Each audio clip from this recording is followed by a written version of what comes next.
When the apocalypse started, the protagonist put together a group and created a safe zone, but everything changed because of these wide-open legs here. They rescued a woman, and of course it was because she's very kind. Really kind, if you know what I mean. The problem is she was an enemy infiltrator and opened the gates during the night. Now he was hanging there, about to become zombie food, while his girlfriend was clinging to another guy. She laughs in his face, those friends who helped him so much. Now they were lying on the ground, and in the end, all of this is the protagonist's fault, and those beautiful legs. Now the most he can do is curse her and wish her a miserable death. But the hottie doesn't care, since she's got the fat guy's protection. So the fat guy just thanks him for the supplies and presses the button, making the protagonist fall into a cage full of hungry zombies. He wanted to have a taste of the hottie but ended up becoming zombie food. In his final moments, he cursed and thought that if he had another chance he'd get revenge on all of them. Then he opened his eyes in another place. Those legs were open for him again. He had barely opened his eyes and the bitch was already telling him not to forget the bride's 400,000. But this time things will be different. It won't just be pretty legs that will fool him this time. Actually, I think in the future, pretty legs will hook him again. But who doesn't fall for something like that can throw the first stone.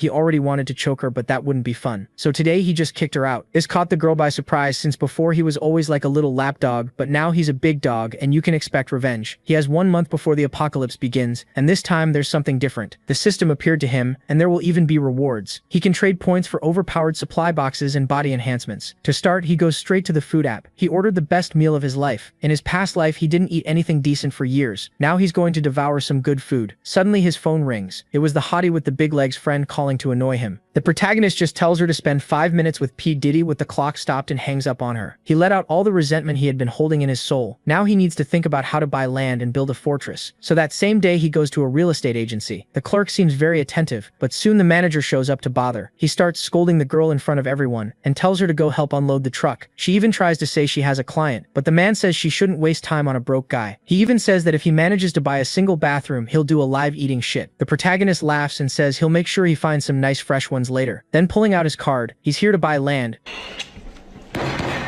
Everyone is shocked since that's very expensive. The girl keeps helping him well and asks him to follow her. She shows up with a bunch of paperwork about land, asking him to check it, but he says he has some requirements, and if they're not met, he doesn't want it. The land he needs must be near mountains and fresh water, preferably running water. It would be good if it had large factories too. The girl finds it strange, but says she'll think of something. Suddenly the manager says there's land in the East District that meets the requirements, but of course the guy wouldn't have the money to buy that. Zhao Yong asks if it really has everything he needs there, and the answer is yes, but the girl warns that the factories weren't finished. Even so, the protagonist says he's going to buy that land. He tells the girl to be quick because there's someone waiting to eat fresh shit, and it really was paid. The manager went crazy that he paid 300,000 for land, where the factories weren't finished. So before leaving, he says he hopes he puts on a good performance in the live. The customers who were in the store say they'll record the scene, and another even says he ate lobster last night and asks if he wants some. And just like that, the first part of the system's mission was completed, and of course he used the bride money for that. Suddenly the big guy from his past life walks past the protagonist. He wonders what he's doing here, but when he looks ahead he sees his manager eating that. You can bet your next big guy, revenge is on the way. Nice. The scene then shifts to Kui Jing, who gets a call from Xu Xiang telling her Xiaoyang went to the real estate company. That instantly grabs her attention. Her first question is how Xiaoyang could afford land, and Xu Xiang tells her he probably used the money saved for their marriage. Kui Ping is furious when she hears her money was used for his own plans. Instead of calming her down, her friend tells her to go ask Xiaoyang herself. Meanwhile, Xiaoyang is thinking about his next move. The real problem is money. He needs a lot of it for supplies and to build his base. His thoughts are cut off by loud pounding at the door. It's not the police, just those two annoying women, both mad about how he used Kui Jing's money. Xiaoyang is confused and asks what this is about. Kui Jing doesn't let him explain. She accuses him of using her money to buy land, then even claims the land belongs to her. Xiaoyang thinks the whole thing is absurd. He throws a stack of cash at her and makes it clear he'd never spend a woman's money. Then he reveals he already knows she's been secretly dating Xu Qiang. That completely stuns her. Her so-called best friend jumps in and tries to smooth it over, saying it's just a misunderstanding between a couple. Xiaoyang doesn't buy it and calls Kui Jing out for cheating on him with her sugar daddy. He shuts the door in her face and tells them to leave. Even then, Kui Jing isn't upset about what she did. She only cares about how he found out. Her friend is shocked too. She had no idea about the secret relationship, and she's disgusted that it was with old man Xu Qiang. Even she realizes they have no way to pressure Xiaoyang now, so they'll need another plan later. The reason is simple. She's been waiting for her own chance. Now that Xiaoyang and Kui Jing are fighting, she wants to steal him for herself. Leaving those two behind, Xiaoyang heads to the unfinished factory. The construction team leader says the place needs a lot of renovation, plus full defense systems, so the project will take time. With all the defenses Xiaoyang wants, even the crew thinks it's over the top. Still, he orders them to finish everything in 1 month. The leader says that's impossible with their current manpower. Then he adds that it could be done faster if Xiaoyang pays more. To rush the work, they'll need at least 20 million yuan. Xiaoyang doesn't flinch. He just asks if that's the real number. The leader says they'll also need 5 million upfront to start. Xiaoyang agrees and says he'll transfer the money within a week as long as they begin right away. The leader is left speechless. Xiaoyang also promises that if he fails to pay, he'll transfer the land to them to cover the loss. With that, the deal is set. But then their talk is interrupted by Jing's friend. She walks over acting close to him and grabs his arm, asking what he's doing there. Xiaoyang is already annoyed. In his past life, she helped Jing take his family's property. He plans to deal with her later, but for now, he asks why she's here. She ignores the question and asks if this is the land he bought, wondering if he plans to build a villa on it. Done being polite, Xiaoyang pulls away and says it's none of her business. That only makes her angrier. She can't believe he's treating her so coldly. Xiaoyang turns back to the workers and tells them to make the gate area wider. Ignored again, she gets frustrated. She knows Jing's relationship with him is falling apart, so she still thinks she has a chance. Back at his apartment, Xiaoyang tries raising money by using his house as collateral. Even that won't cover the upfront payment, so he starts thinking of bigger scams. Since the apocalypse is coming anyway, he even considers selling the same place to several buyers. His quiet moment is broken by an old man pounding on the door and yelling for him to open up. It turns out to be his wealthy neighbor, Grandpa Li, who already owns the first 2 floors and now wants Xiaoyang's apartment too. In the old timeline, Xiaoyang kept this place because he thought it would be his future wedding home. But after everything that happened, and with Grandpa Li constantly bothering him, he starts thinking differently. Grandpa Li scolds him for going out partying, but Xiaoyang flatly denies it. Instead of arguing, Xiaoyang suddenly agrees to sell the apartment. That instantly changes the old man's mood. He's shocked to hear Xiaoyang say yes. But Xiaoyang says there's one condition. His new place won't be ready for 6 months, so he wants 5 million upfront to pay off his loan first. If Grandpa Li refuses, Xiaoyang is ready to end the talk right there. At the last second, the old man agrees, but wants a contract so neither side has problems later. That doesn't bother Xiaoyang at all, especially since he knows Grandpa Li won't live long enough to matter, so things are going well. He'll soon get 5 million from Grandpa Li, and with the 3 million he already has lined up, he now has 8 million total. And since he finished the first mission requirement, he can finally claim the reward. Next, Xiaoyang tears through the grocery store, loading up supplies at full speed. People around him start wondering if something is wrong with him. Their reaction makes sense. He's pushing around 7 carts packed with goods. Some customers think someone scared him with rumors about the end of the world. Xiaoyang ignores them and completes the second task. Now he has to decide how to spend his points. He could raise his stats, but the better choice is the protagonist's toolbox. So he picks it without hesitation and spends everything.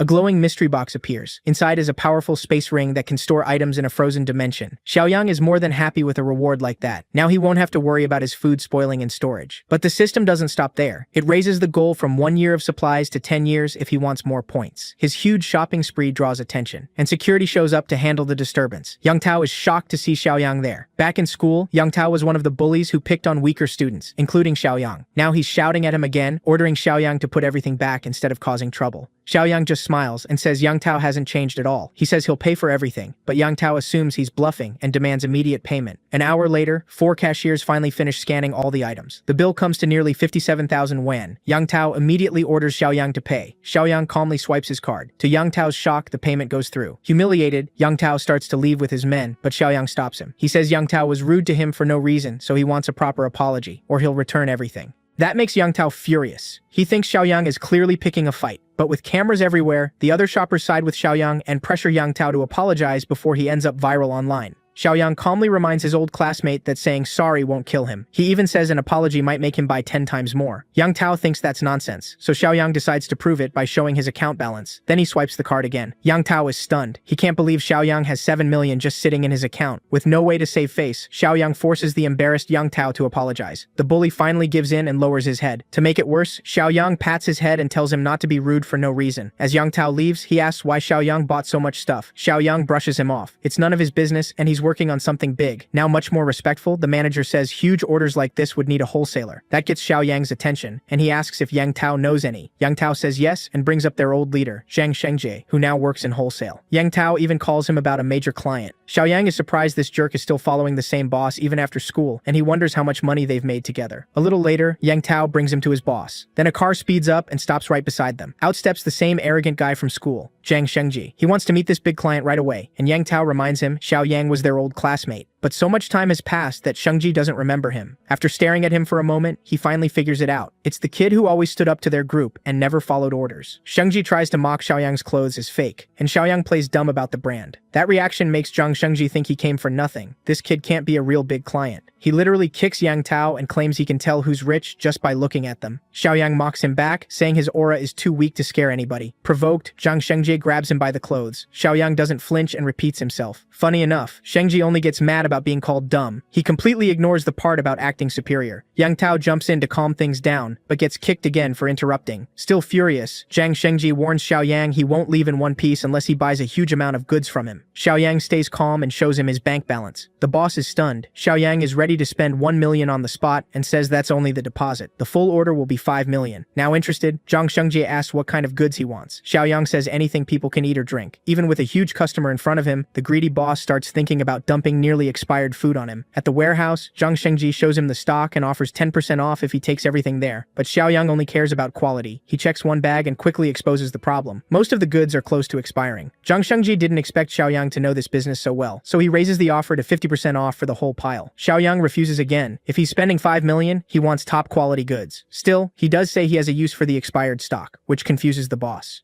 Since the discount is already out there, Xiaoyang uses it in the negotiation. He wants all the expired goods too, but he'll pay for them in a month. Shengji agrees, though he worries Xiaoyang might back out once the food fully expires. Xiaoyang offers his house as collateral, which makes the boss even more curious about his plan. Xiaoyang isn't worried at all. He gives Shengji one hint. Within days, even expired food will become a luxury. That sends a chill through the boss, but Xiaoyang refuses to explain. He closes the deal and says he'll send the delivery address later. Then Xiaoyang gets a call. Someone wants to buy his house. He finishes up at the warehouse and leaves the rest to them. As he goes, Yang Tao wonders if they were the ones who got played. Even the boss can't figure out how this normal-looking kid spends millions so casually. In the next scene, the buyer sends a 400,000 deposit for Xiaoyang's house and agrees to let him stay there for 3 more months. Xiaoyang clearly doesn't care what happens later, because the world is about to fall into chaos anyway. He's surprised by how desperate the old man is. The man didn't even inspect the house before paying, so Xiaoyang asks why. The old man says it's for his granddaughter, who needs to transfer schools and needs a new place to live. They like the house, so they made an offer. Xiaoyang jokingly wonders if he should raise the price after hearing that, and the poor old man immediately gets scared. But Xiaoyang keeps the original price and assures him he won't do that. They sign the contract and the sale is done. The old man thanks him warmly and says he won't bother him anymore. But the moment hits Xiaoyang hard. People like this old man and his granddaughter probably won't survive the coming apocalypse. Wanting to do one last good thing, he stops him and asks for their current address. Next, Xiaoyang returns to the construction site to check on his place. The first payment already cleared, but the captain is hoping for the second. Xiaoyang says it's coming soon and asks how the work is going. It's about 80% finished. The doors and structure are built for solid defense, and the warehouse has already been cleaned up. Satisfied with the progress, Xiaoyang tells Shengji to send all the goods right away. Soon the supplies arrive and get stacked neatly. Xiaoyang even pays each worker 2,000 just for the labor. While they celebrate, he helps sort everything, making sure the perishables are placed properly. By evening, all the sorting is done. Xiaoyang looks over everything with pride. At last, he's gathered 10 years worth of supplies and earns 20 more points. He opens the system shop again and sees another box available. One good thing about the system is that he can gain powers before the zombie outbreak starts. He spends 10 points on the new mystery box and gets an ability called Mind's Eye. It lets him sense hostility and bad intentions in people. That'll be very useful in the apocalypse. Then the system gives him a new task, armed to the teeth. He now needs to collect a huge stash of weapons, which is exactly what Xiaoyang wanted anyway. That night, the story moves to a darker place, the black market. Xiaoyang walks through the crowd, listening to people talk about antiques. All kinds of shady people are here, including Xuqiang, who's arguing with a seller over the price of a bracelet. Watching him buy fake jewelry only confirms Xiaoyang's opinion. This guy's a scammer, and Kuiping has no idea she's wearing fakes.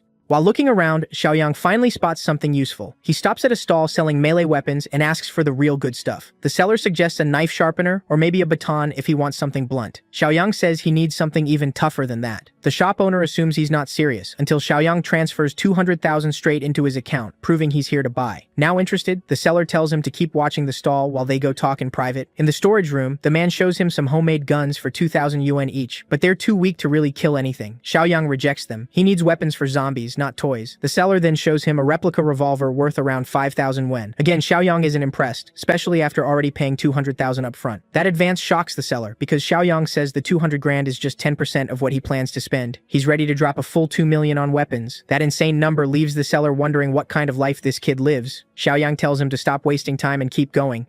Ready to show the real goods? The man carefully seals up his place to make sure nobody is watching. He tells Xiaoyang he came to the right person, because he can connect him with a supplier for top-quality weapons. The real deal will happen in a couple of days. When Xiaoyang leaves the storage room, he runs into Shuxiang again. The guy figures Xiaoyang must have sold a bunch of stuff on the black market to start living well. Xiaoyang ignores the bait and decides to test his new skill on this fool. Using Mind's Eye, he checks the seller first and sees no bad intent. Shuxiang, though, is full of it. So Xiaoyang fires back, saying Kuijing matches those fake bracelets. Both are worth the cheap junk he bought. That one line instantly sets Shuxiang off. When the seller asks if they know each other, Xiaoyang says it's better to call him an enemy. Now that they're doing business, the seller sides with Xiaoyang and offers to rough the old creep up for bothering him. Xiaoyang leaves pleased, while Shuxiang is almost in tears as a group of tough men walk toward him with a baton. They throw him to the ground and beat him until he's covered in bruises. That only makes him hate Xiaoyang more, and he swears revenge. 2 days later, a truckload of weapons arrives for Xiaoyang, finishing the mission and giving him a bonus reward too, a physical enhancement potion. It has a X2 effect, so it's better than the one sold in the store. Not wasting a second, he loads the syringe and injects himself. Right after, he sees his strength pass the average man's 5 points. He's now at 7, a 40% boost in power. Then he checks the store, which only offers a survival kit and another physical enhancement potion. Wanting even more strength, he buys the potion and injects it too. Now Xiaoyang reaches 8 strength points, giving him 60% more power than an average man. To test it, he grabs a hardened rod. Xiaoyang kicks it hard enough to bend it and crack the nearby wall. With power like this, zombies are in trouble. After that, he stores all his weapons in the spatial ring, pulling every crate into the space inside. Looking over his situation, Xiaoyang knows the apocalypse starts in 2 days. He needs to handle any loose ends now, which makes him think of the old man he met. Even after being betrayed in the old timeline, Xiaoyang still wants to help people when he can, so he plans to give that family enough supplies to survive. After that, it's up to them. Soon, Xiaoyang reaches the old man's home. It took some effort to find the place, and climbing the stairs tells him just how hard the old man's life must be. As he stands at the door, he decides to unload the supplies first to make things easier. The ring brings out the food and crates outside, and then he knocks. The old man comes over nervously, apologizing about the rent, but freezes when he sees Xiaoyang there. He's even more shocked by all the supplies the kid brought. Xiaoyang says there's no time to explain, and they need to move everything inside fast. Once the crates are inside, the old man is amazed by Xiaoyang's stamina. Xiaoyang looks around and decides the apartment is secure enough. He warns the old man to tell no one what he's about to hear, then says they need to use these supplies carefully because the world is about to change. Then he notices a photo of the old man's granddaughter. To his shock, it's Shanshan, a friend he made during the apocalypse. He asks to confirm it, and her grandfather is stunned that Xiaoyang already knows her name. Worried, Xiaoyang asks where she is. She's in her hometown, studying and getting ready to transfer schools. In the original timeline, he met her after she was left with deep regret over her grandfather's death. The old man died saving her, and Xiaoyang refuses to let that happen again. First, he tells the grandfather he can't move into his house. The old man panics, but Xiaoyang calms him and explains the truth. The world ends tomorrow, zombies are coming, and nowhere will be safe. That's why they need to pick Shanshan up first and decide where to stay after. The old man can barely process all that at once. Still, Xiaoyang has to make him understand. He compares it to a famine, where food will become the biggest problem. Then he proves something is wrong by pulling all the furniture and crates back into his ring. Shanshan's grandfather is speechless until Xiaoyang says he has powers and can see the future. That's why they need to go to Shanshan's school right now. Next, they're in the car racing to the school. When they arrive, Xiaoyang asks for her dorm and starts searching with the old man. They find Shanshan getting slapped around by a jealous girl over some boy who likes her. Even though Shanshan keeps saying she has nothing to do with him, the girl hits her again for making excuses. The group keeps bullying Shanshan for acting like she doesn't care. Luckily, her grandpa rushes over to find her. The helpless old man tells the girl to let her go, but a few violent teens step in and threaten him for interfering. For his granddaughter's sake, the old man charges in anyway and faces the 3 boys. One of them raises a baseball bat at his head, but before it lands, Xiaoyang catches his arm and mocks them for acting like gangsters when they're just kids. The punks laugh at him, but Xiaoyang answers with one brutal kick that drops the first guy on the spot. The other 2 immediately wonder if he's some kind of pro. They still try to surround him and Xiaoyang lets them. The guy with the club swings from his blind side, but Xiaoyang ducks it easily. With his boosted body, his reactions are on another level. He grabs the attacker's collar and slams him into the ground, knocking him out cold. The leader then tries to sneak in with a knife, but Xiaoyang turns with him and drives a hard kick just under his thigh. The pain is so bad the guy goes down instantly. Just like that, Xiaoyang puts the last idiot to sleep. Then he walks over to the girl who bullied Shanshan. One hard slap tells her the fight is over. She can barely process what happened. Xiaoyang grabs the other girl and yanks her hair, then presses a blade to her neck, making her tear up in fear. A quick swing follows, and she screams. For a second, even Shanshan thinks he just killed her. But no, he only chopped off her hair. She screams that she'll never forgive him, but Xiaoyang couldn't care less and says he did her a favor by taking off the extra weight. He even tells her she'll understand in a few days. Then he tells Shanshan they're leaving. She doesn't know where they're going, but follows anyway. Soon they're driving to a new place. Her grandpa explains what's happening, calling it a famine-type disaster. Shanshan is doubtful and thinks he got tricked by another scam. He insists it's real. Watching them bicker like this makes Xiaoyang smile. He's glad she's still happy in this life. Xiaoyang tells her he was the one who warned her grandpa.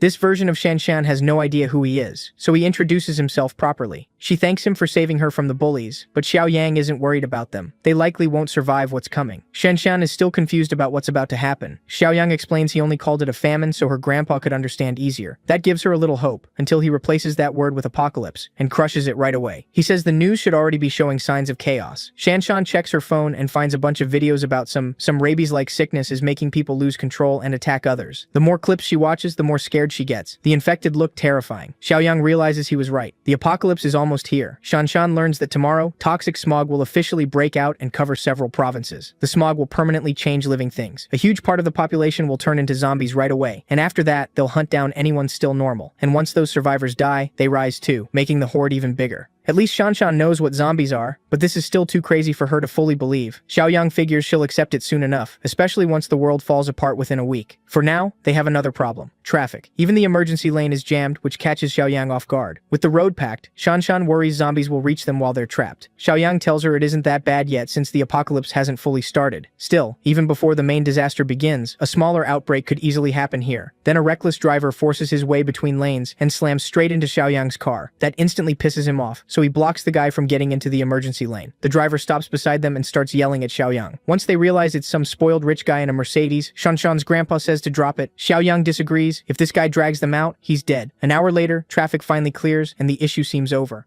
But Shanshan spots that same driver racing up again, trying to cut in. Even Xiaoyang is shocked by how stubborn this guy is. The idiot rushes ahead just to taunt them. Shanshan's grandpa says it's too dangerous and tells Xiaoyang not to sink to his level. But Xiaoyang no longer cares about people like this, especially with the apocalypse about to wipe away any rules. So he rams the man's car, sending it spinning into the roadside. The spoiled driver stumbles out of the car and instantly calls traffic police, trying to get Xiaoyang arrested. He's the kind of person who never lets a grudge go. In the next scene, the group returns to the facility Xiaoyang has been preparing. Even Shanshan's grandpa is stunned they'll be living here now. Xiaoyang tells them their lives will change forever starting tomorrow, so they should rest while they can. The next day, our boy is relaxing in the sun when Shanshan joins him. For once, she actually slept well after all her classes. Xiaoyang is eager to show her the fortress he built. As he walks her through it, he explains the concrete walls and the remote gate, strong enough that nobody's getting through. He lays down one hard rule. No one enters the fortress without his permission. That makes Shanshan worry about future survivors. Does this mean he'll just leave them outside to die? To answer that, he brings them somewhere else, explaining that disasters bring out people's worst side. Because of that, they have to be careful around others. If they're too kind, it could get them killed. He says he already set up a buffer zone, a temporary shelter for survivors while he's away. Still, he warns them again, never let anyone into the main fortress. After that, he takes them to the food storage area and explains how they'll manage supplies. Once inside the warehouse, he gives them one last check. Using his eye of insight, he reads their intentions. Seeing clear trust from both of them, he's glad they mean well. Next, Xiaoyang summons some weapons and says these will be vital for survival. Grandpa gets a shotgun while Shanshan receives a strong crossbow. He gives them one main warning: never let these weapons fall into someone else's hands. Now back to the system mission. Xiaoyang needs to find his old partner Jiang Qi, also a friend from the original timeline. The hard part is figuring out where he is. Luckily, the system gives him the exact city Jiang Qi is in. He leaves Shanshan and her grandpa in charge and reminds them not to break his rules. Then he heads out to recruit another member for the fortress before the apocalypse fully starts. The scene shifts to a KTV spot, where a group of friends is hanging out and singing karaoke. After a while, they head to the bathroom. There, Jiang Qi accidentally bumps into a pretty girl and quickly apologizes. Her boyfriend doesn't care and kicks him anyway. Jiang Qi goes flying back and hits the floor, while his friend rushes over to check on him. Four Eyes steps up and squares off with the thug who hit Jiang Qi, which only makes the guy madder. He grabs Jiang Qi's friend and starts messing with him. Jiang Qi begs him to stop and let his friend go. A waiter sees all this happening. He's already sick with a cold, and now this fight breaks out too. He quickly jumps in to stop it. The annoying rich punk acts tough and grabs the waiter too, but the waiter signals the two kids to run.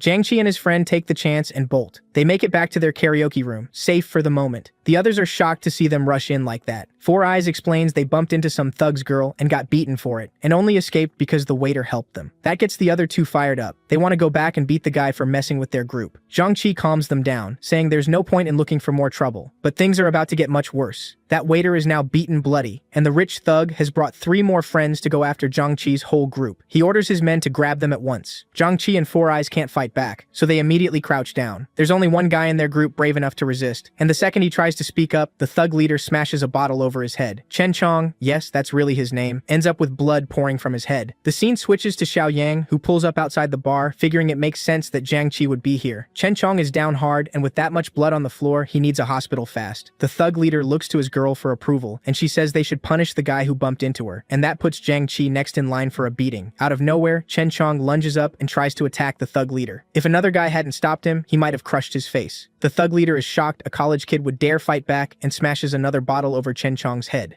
Chen Chong drops again, and his friends cry out in panic. Seeing that sends Zhang-Chi into a rage, but he and the others are quickly held down. The last member of their group trembles off to the side. The waiter is barely staying conscious while the thugs keep beating Zhang-Chi's group. When he finally swings, he misses completely. Then something changes, the waiter's eyes turn bloodshot, and he throws himself into the fight like a wild animal. He bites one man in the shoulder, horrifying everyone there. The thugs have no clue what just happened or why the waiter suddenly snapped. They rush to hold him down, but he's way too strong. The waiter spins around and bites another thug on the arm. He's fully gone now, overpowering the man and slamming him to the floor. Then to everyone's shock, that same beast is easily pinned by some random guy, who turns out to be Xiaoyang. He steps right in and tells everyone to quit messing around. The thugs are stunned. A second ago, they were getting wrecked by the waiter, and now this one kid has him pinned with no effort. The thug leader demands to know who Xiaoyang is, but Xiaoyang ignores him and asks Zhang-Chi if he's been bitten anywhere. Luckily, he hasn't, though he has no idea why Xiaoyang is asking that. Xiaoyang tells him to come with him right now. They need to leave, but the thug leader still isn't done and blocks their way. At the same time, one of his own men starts getting a brutal headache after being bitten. Xiaoyang instantly understands. The infection is spreading fast, and that guy is about to turn. He asks if the bite on his shoulder came from the same rabid waiter. The thug confirms it, but still doesn't get why it matters. Xiaoyang realizes the man was already infected, and with a bite that close to his head, he's finished. Xiaoyang grabs the zombie waiter, throws him into the restroom, and slams the door shut. The thing keeps smashing against it, but zombies at this stage still can't figure out how to open doors.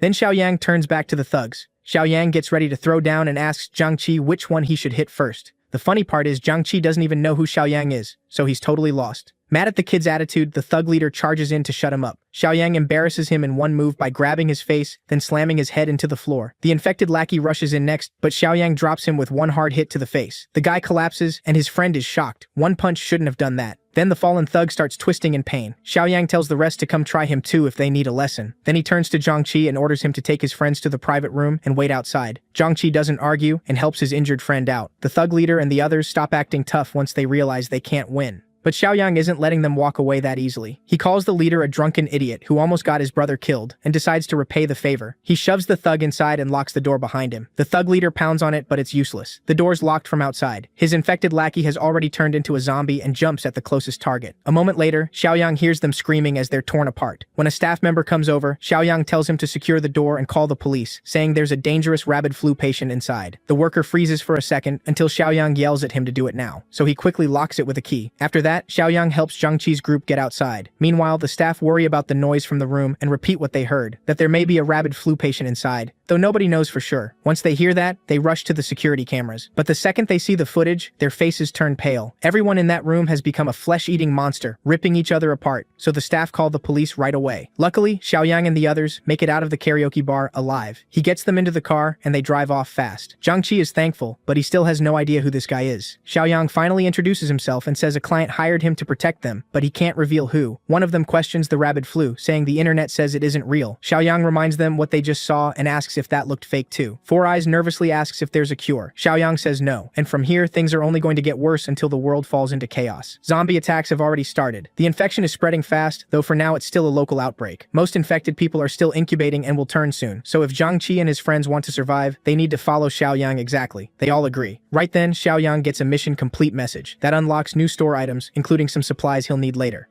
The one that catches his eye most is the post-apocalyptic cultivator box. Since all three boxes look useful, he decides to open them back at the fortress. Still, he knows he needs to earn their trust. In the original timeline, Zhang-Chi's friends were killed because one of them betrayed the group, and that traitor is still among these three. Now it's basically a game of Among Us to figure out who it is. For now, let's check on Jing. She's terrified of going to the supermarket after seeing the news and wants her supplies delivered straight to her door. Then someone starts banging hard on her door, and Jing panics. She quickly hangs up on Xuxiang. When she looks outside, she finally relaxes. It's just her best friend, who says the first-floor neighbor was dragged away by police in an ambulance. Looks like he was infected too, which explains why the whole building feels so tense. Her friend asks about the supplies Xuxiang promised, but they still haven't arrived, so she comes up with another plan. Feed Xuxiang's ego and tell him Xiaoyang has a stockpile of supplies. Jing asks how she knows that, and it turns out her friend had someone spying on him and learned he keeps ordering huge amounts of goods. Jing can't believe her ex knew about the apocalypse early. Her friend pushes her to tell Xuxiang everything so they can steal Xiaoyang's stash and get rich. Back at the fortress, Zhang-Chi is stunned. He never expected someone to build a real fortress. Xiaoyang says everyone reacts that way. Shanshan and her grandpa are happy to see him back. He tells them everything is under control and introduces Zhang-Chi and the others. He says they'll be staying here from now on, then introduces Shanshan and her grandpa in return. They welcome the newcomers right away since Xiaoyang brought them. Xiaoyang asks Grandpa to show them around and explain the rules. One of the guys immediately asks for weapons to protect themselves. That only makes Xiaoyang more suspicious, since he already knows there's a mole in Zhang Qi's group. Four Eyes tells Yiming to relax. It's way too early to ask for weapons when they haven't earned trust. Xiaoyang says they can have weapons in a few days, but first they need to take care of the injured Chen Chong and help him recover. Inside the fortress, they clean up and change clothes. Yiming is annoyed that his friend stepped in, thinking they would have gotten weapons otherwise. He actually believes they're being kept prisoner instead of protected, but Four Eyes reminds him Xiaoyang saved them, so that doesn't make sense. They're all curious about who Xiaoyang really is, since all they know is that some secret client hired him. Yiming stays hostile for no reason. He's also angry that Chen Chong isn't being treated more directly because of the fear he might be infected. The idiot even thinks Xiaoyang's group wants to harvest their organs, so he says they should strike first. Four Eyes warns that if they're wrong, they'd be betraying the man who saved them. Yiming doesn't care. He wants power and plans to take the fortress for himself. He even says they should get rid of the little girl and the old man while Xiaoyang is gone. Zhang Qi and the other friends stare at him like he's crazy. Realizing that, Yiming quickly laughs it off and says he was just joking, which eases the tension a little. Four Eyes points out again that if Xiaoyang wanted their organs, he wouldn't let them move around so freely. But Yiming is still planning to act alone. He wants the fortress, and thinks being ruthless will help him take it. Later, Xiaoyang meets with Shanshan and her grandpa, who tell him Chen Chong is resting in the infirmary, and everything has been locked down like he ordered. Pleased, Xiaoyang thanks them and tells them to rest while they can, because tomorrow will bring even more trouble. He also warns them to watch Zhang Qi's other two friends closely, since he suspects one may betray them. That night, Xiaoyang goes to the supply warehouse. He opens the system store again and starts with the cultivator box. Then he buys the sugar, oil, and protein supply box, and finally the armed deterrence box. Opening all three gives him 50 corn seeds, a pile of food, and 1,500 rounds of ammo for later. The haul is amazing and gives him a huge edge for what's coming. The next day, more trouble shows up. That rich jerk who swore revenge comes back with his crew to tear the place down. He tells his men to break the gate, but no matter how hard they try, they can't even damage it. Their boss is furious that the gate is that strong, so they pull out heavier stuff and switch to Molotov cocktails, throwing them inside. The fire spreads fast. Shanshan and the others rush to put it out. That only makes her trust Xiaoyang's warning even more. Things really are getting worse. But Xiaoyang never backs down. He grabs a rifle to deal with whoever came for them and heads to the watchtower to see who's outside. Shanshan's grandpa is the first to notice it's the same rich jerk from the highway. The men outside also notice people up in the watchtower. The snob yells for Xiaoyang to come out or he'll burn the whole place down. Staying calm, Xiaoyang tells them they have 5 minutes to leave. That only makes them madder, and they threaten to torch the fortress with 2 crates of Molotovs. Just then, the system gives Xiaoyang a new mission. Grandpa panics and suggests a warning shot.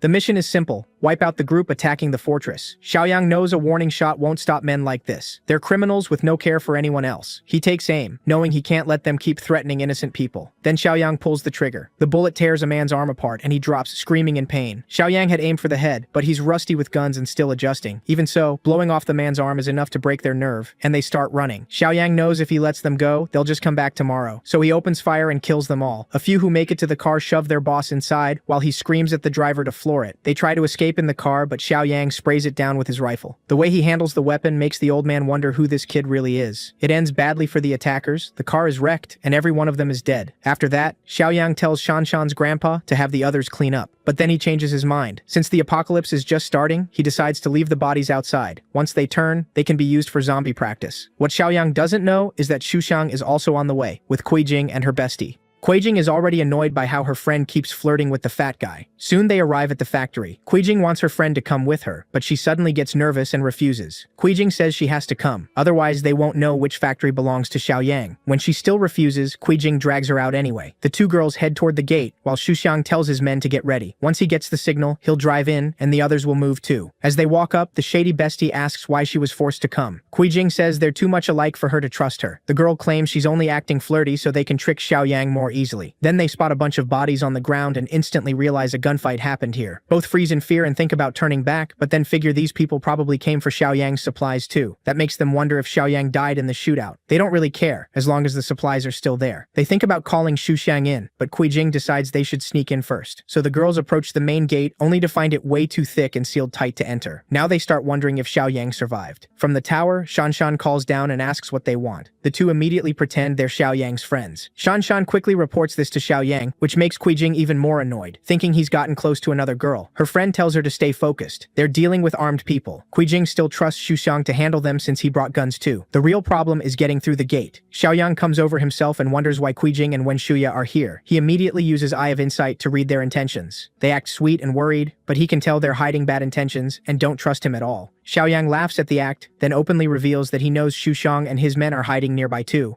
Both women are stunned and have no idea how he found out. He doesn't play along and fires a warning shot. Kuijing and Wenshuya are shocked he's really going this far. Wenshuya keeps calm and tells Kuijing not to panic. They're facing a man with a gun, but Xiaoyang has no plan to kill them quickly. That would be too easy. Suddenly, one of the corpses rises as a zombie, and then the others start changing too. The same rabid flu from the news is bringing the dead back. For Xiaoyang, this is the perfect moment. He wants those two to face a worse end at the hands of zombies. Kuijing and Wenshuya take off running from the monsters chasing them. They rush back towards Xuxiang, who still doesn't know what's happening. Then he sees the zombies charging after them. The two women nearly break down, begging the fat man to save them. Xuxiang never expected to run into infected people out here. He instantly changes plans and orders his men to retreat. He doesn't even try to save the women. Kuijing refuses to die like this. The scheming woman throws her purse at her own best friend, making Wenshuya stumble and crash to the ground. With no way out, Wenshuya is swarmed by the zombies. They rip into her and start feeding. As she's being eaten alive, Wenshuya curses Kuijing and says she'll die just as horribly one day. Kuijing keeps running, convinced she did what she had to do. Watching it all, Xiaoyang earns system points for removing another threat, while Shanshan is horrified. He also gets a new mission, to kill the zombies still wandering near the base. Shanshan can't believe the infection is strong enough to bring the dead back. With that, the apocalypse has truly begun. Xiaoyang tells her more mutations are coming, and infected people can turn even after they die. Knowing everyone needs to hear this, he calls an emergency meeting. In the next scene, the group sits down to plan. Xiaoyang tells everyone to stay alert and seal the place completely. Their bodies need time to adjust to the infection source. If they adapt well, the risk of sudden mutation drops. Even so, Jiangqi is deeply worried about his injured friend. Chen Chong is still in the infirmary, and the infection is slowly getting worse. Outside, the city is falling into chaos. Then the story shifts to Jiang Xingje, who tells his family to stay home while he goes to the warehouse for supplies. He warns them not to open the door for anyone. But right then, someone starts pounding on the door. He signals his family to stay quiet and walks over with a golf club, ready to smash any infected person who gets in. When he sees it's only Yang Tao, he drops his guard. That turns out to be a huge mistake, because Yang Tao brought others with him to beat his boss down. They kick him to the floor while he yells for them to stop. After years of being treated well, Yang Tao still betrays him. Yang Tao snaps back that he was never treated well, he was humiliated and ordered around. Jiang Xingje reminds him he even paid a house down payment for him. But Yang Tao says that means nothing to a rich man who can buy several houses. What he wants now are the warehouse keys. Jiang Xingje refuses, so Yang Tao turns on his family. He grabs the wife by the hair, and their little boy screams at him to let her go. The child can't do much, and Yang Tao slaps him hard anyway. Jiang Xingje roars at him for hurting his wife and son. Yang Tao coldly says they won't get hurt if he cooperates. Next, they force him back to the warehouse. He unlocks it and they go inside. But Yang Tao is furious to find almost nothing left. The boss explains that Xiaoyang recently bought nearly everything, even the expired food. Hearing Xiaoyang's name, Yang Tao gets an idea. If they rob him instead, they'll have enough supplies for years. Even the boss knows that's a terrible idea. From his last run-in with Xiaoyang, he can tell the guy isn't easy to mess with. He even suspects Xiaoyang knew about the apocalypse before it started and got ready early. Yang Tao doesn't want to risk himself, so he forces his old boss to handle it. Jiang Xingje is confused until Yang Tao threatens his family. If he can't get Xiaoyang's supplies, his wife and son will suffer for it. For him, it's a hopeless mess. Back at the fortress, Jiangqi's friend is in bad shape. He's become like a beast, with no reason left. The group watches in despair as their friend is reduced to this state.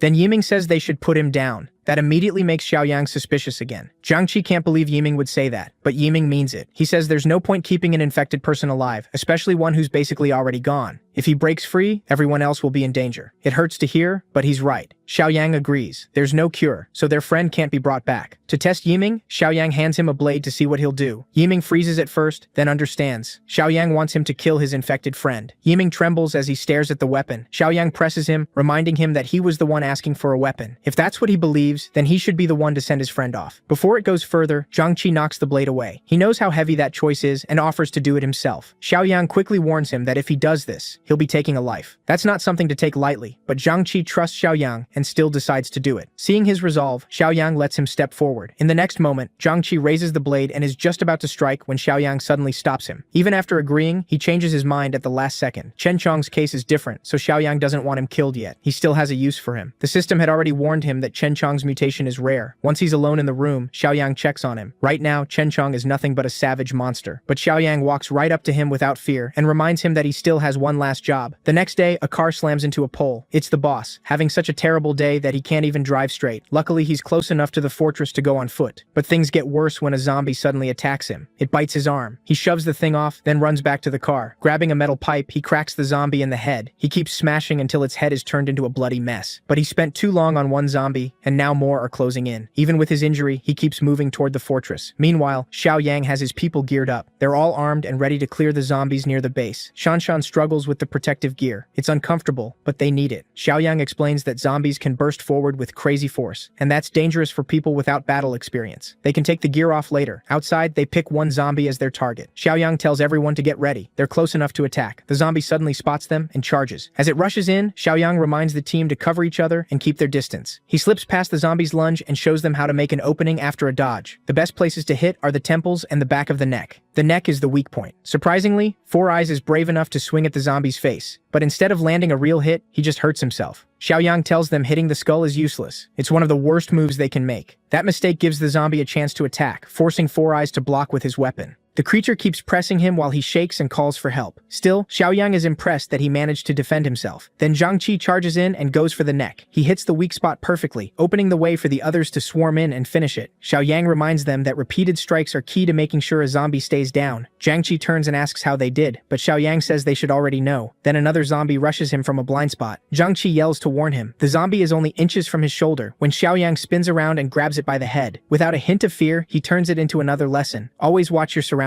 The others are stunned by his speed and reflexes. Now let's check on the boss. He's regretting everything when he sees several vehicles parked outside the fortress. For a second, he wonders if someone else already killed Xiaoyang. Then he hears people talking nearby. He recognizes Xiaoyang's voice and moves closer to look. Hiding behind a car, he stares in shock. Xiaoyang and his team are taking down zombies with ease. What he doesn't notice is Wen Shuya's zombie body crawling out from under the car and grabbing his leg. She pulls him down hard. With no way to defend himself, the boss braces for death as the zombie lunges at him. But just before she can kill him, her head explodes. Xiaoyang got there just in time and saved him. The boss pushes the body aside while Xiaoyang asks why he's here. The boss starts to explain, but before he can finish, Xiaoyang sees the bite on his arm. He points his gun at him and says he's already done for. The boss begs him to listen before pulling the trigger. Xiaoyang agrees to hear him out but keeps his distance. Even the boss knows there's no saving him now. It's only a matter of time before he turns. But he doesn't want his family to die the same way. He explains that Yang Tao attacked them and is holding them hostage to get Xiaoyang's supplies. He's done plenty of bad things in his life, but nothing like what Yang Tao is doing now. His family is innocent, and he knows Yang Tao won't spare them, so he begs Xiaoyang to save them. Xiaoyang is conflicted. He knows Zhang Shengji is selfish, but the man did help deliver the supplies. On top of that, his group has more men than women, so saving that family could help balance things out. He's even more willing when the system gives him a mission to protect the boss's family for 25 points. He also still has his current mission to wipe out the undead around the base, so Xiaoyang agrees to protect the boss's family. Hearing that, Zhang Shengji drops to the ground, overwhelmed with gratitude. But now the time has come. The boss knows he'll turn soon, and he doesn't want to die like a normal man. Understanding that, Xiaoyang tells Shanshan to bring a bike from storage. She doesn't get why, but she does it. Then Xiaoyang tells the boss to get away from everyone and isolate himself somewhere no one can reach him. He doesn't explain much, but says it's the best move before the infection takes over. The boss accepts and thanks him again. In the next scene, Zhang Shengji rides off on the bike. He's slowly turning, and his last thoughts are of his family. After he leaves, Xiaoyang looks over the pile of dead zombies. He pours gasoline on the bodies and burns them all to ash. Their training session is officially over. Xiaoyang is now sure the team can handle scattered zombies if they work together, but with their current level, they still can't face even a small horde. That will take more time. Xiaoyang tells the team to follow him, and soon they arrive at another storage room. Our boy has the old man watch the weapons storage tonight while he heads into the city. Of course, Shanshan's grandpa is worried. Going into a ruined city sounds crazy. Zhang Qi and Four Eyes offer to come too, but Xiaoyang refuses. The mission is too dangerous for their current skill level, so they need to stay and guard the fortress. With that decided, a few minutes later he's already in his car, armed and ready. For the first time in forever, the store is empty. Even the refresh feature takes time. This time, he spends points to refresh the whole list. New loot boxes appear that he's never seen before. Black tech, life-saving, and armed threat boxes. But each manual refresh doubles the cost, so he has to use it wisely. Even so, Xiaoyang decides these new boxes are worth spending his points on. For now, he only buys the black high-tech supply box, leaving himself 6 points. When he opens it, he gets a physical enhancement potion that gives 5 points this time. That's a much bigger boost than before. Now pushing into superhuman strength, Xiaoyang injects the potion. His body absorbs it, making him stronger than ever. His real destination is the boss's house. Inside, the boss's wife and child tremble, hoping Zhang Shengjie will come fix everything. After a while, Yang Tao and his goons enter the room. The helpless woman asks what they plan to do. One scumbag grabs at her and says they'll enjoy themselves while her husband is gone. She fights back as best she can, begging them to stop. The thugs start tearing Xiaoli's clothes while her desperate son tries to shove one away. Then the ponytailed man, Li, walks in and asks what all the noise is. A goon says they're about to have some fun and tells Li to join them, but Li shuts it down. The job isn't done, so they need to focus. The thug complains, asking why it matters when they've done this before. Li snaps and reminds him that this is Zhang Shengjie's wife and kid. If she breaks down or kills herself, Zhang Shengjie will have nothing left to lose, and then he'll come for all of them. Li says they can deal with her later after her husband is handled. The thug grumbles but backs off. The goons start leaving, though one gives her a creepy warning to wait her turn. Mother and son can only cry. Night falls, and zombies begin roaming the streets. Driving through the empty roads, Xiaoyang thinks about his growth. With 13 points in stamina, he's over twice as strong as a normal person, and his reactions and control are far better too. He speeds through blocked streets, drifting around corners and enjoying the rush. But the whole area is packed with zombies, so he decides to leave the car behind. The city center is close, and driving any farther would draw too much attention. As he continues on foot, he hears roars. He turns and sees 2 zombies charging him. Xiaoyang doesn't panic. He dodges the attack, drives his shoulder into one of them, and hurls it away, sending it crashing into the other zombie. Then he summons his sword and rushes in again, not holding back. With one swing, both zombies are beheaded. To him now, they're just test dummies for his new power. He's stunned by how easily he crushes them. He's clearly more than twice as strong as an average person now. His senses are sharper too, and with his enhanced hearing, he can tell his target is only about 800 meters away. Nearby, a group of zombies keeps smashing against the door of a grocery store. Inside, the survivors pile heavy objects against the entrance, hoping it holds while they find a way out. A scared brat asks his father if they're going to die here. The man tries to calm him down, saying these monsters can't get in, and even if they do, they'll be reunited with his mother. That doesn't help much, and the kid starts crying harder. The officer gets annoyed by such a stupid thing to say, but the father fires back that if the officer was so smart, he'd be a property manager by now. Even the officer starts worrying they may really die here. Then gunshots ring out. One zombie at the door gets its head blown apart, and the brat drops in shock while his father has no idea what just happened. The officer tells them to move the heavy stuff and check outside, but warns them to stay quiet. When they peek out, they see all the nearby zombies are already dead, so they cautiously step outside. The brat suddenly yells about a mutant. His father asks what he means, and the kid explains it's a zombie that's stronger and faster, just like in comics, novels, and games. Old Song gets irritated and snaps at his son for still thinking about games in a life or death moment. He says that's probably why the kid always got bad grades. The officer cuts in, telling him to stop arguing. Grades have nothing to do with this. He tells them to hurry and watch their surroundings as they slowly head toward the base. When they reach a fork in the road, they stop. Old Song looks across the street and spots a young man standing there. It's Xiaoyang, busy using his system to add points and adjust his stats. The brat instantly screams that it's a mutant zombie, but the officer quickly realizes this is clearly a survivor, not a zombie. Xiaoyang notices them, laughs at the kid's mistake, and tells him to stop imagining things. The officer relaxes when he realizes it really is another survivor. He carefully walks over and says it's too dangerous to be alone. They need to stick together, so he invites Xiaoyang to join them. Xiaoyang asks who they are and why only a few of them are out here. While watching the area, the officer explains they're searching for supplies and that many civilians are still gathered at Rongxiang Garden. Hearing that, Xiaoyang remembers Junyu Mansion is nearby. Old Song nods and says it's right across the street. He urges Xiaoyang to come with them, saying there's safety in numbers. Officer Li has a gun, and they know how to deal with zombies. They have no idea who Xiaoyang really is, and he doesn't brag. He simply agrees. Then they move on carefully. Old Song asks why Xiaoyang wants to go to Junyu Mansion and whether he's looking for someone important. Xiaoyang says yes. Old Song asks if it's family or a girlfriend. Then he warns him to be ready for the worst. This is the end of the world, and that person may already be dead. Officer Li grimly agrees. Even if they survived the zombies, they could have run into those beasts.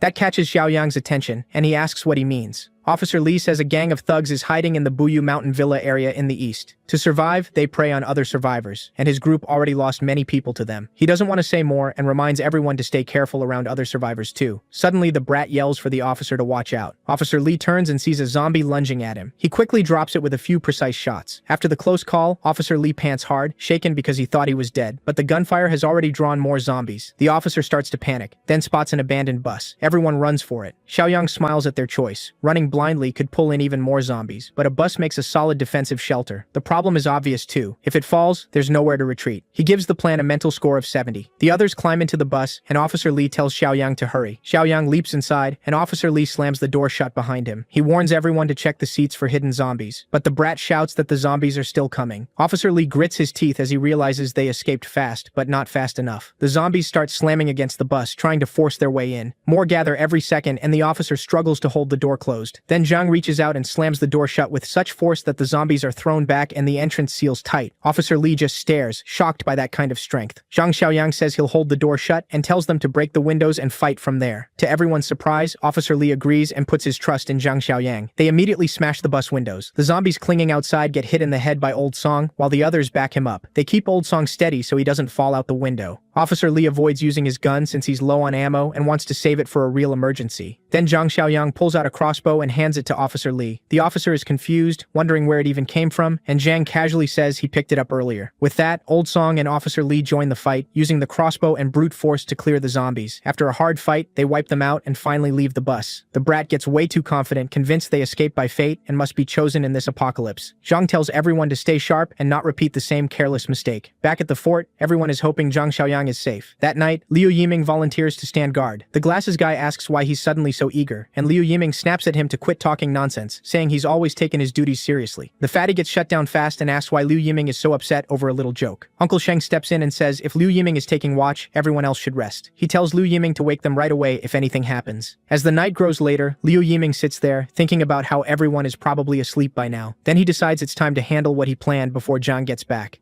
Meanwhile, the old man is fast asleep, with the weapon room key beside his pillow. He doesn't notice when Liu Yiming quietly slips into the room. As Liu Yiming moves to the old man's bed and reaches for the key, he's caught off guard when the old man wakes up just in time. He demands to know what Liu Yiming is doing, but before he can say more, he gets punched hard in the face by Liu Yiming. Grabbing the key, Liu Yiming takes off while the old man yells for him to give it back. The noise wakes everyone up, and the old man quickly tells them Liu Yiming stole the weapons room key. They all rush after that bastard, but while running, he throws junk behind him to block the way. The whole group stops there. It's almost funny. They could just jump over it, but they freeze like game characters blocked by an invisible wall. Liu Yiming spots the nursery on the way and decides he may as well go all in. He enters the room where Chen Chong, now a zombie, is strapped to the bed. As Liu Yiming moves closer, the zombie suddenly swings with its free hand. Liu Yiming is surprised. The other hand was supposed to be tied down, so he wonders if the straps were too loose. That actually makes him happier since now he doesn't have to untie the zombie himself. Meanwhile, the others finally get past the mess, and what they see in the hall is bad news. They're furious that Liu Yiming went this far just to free Chen Chong from the infirmary. The old man regrets not seeing earlier what a snake Liu Yiming was, but Shan Shan says regret won't help now. Since the weapons are locked away, they need to get the zombie back into the infirmary first. Uncle Sheng decides to use the method Zhang Xiaoyang taught them. Be careful and don't get bitten. Keeping that in mind, they move toward the zombie. Zhang Shi quickly grabs the bastard by the neck while the other two pin down its arms.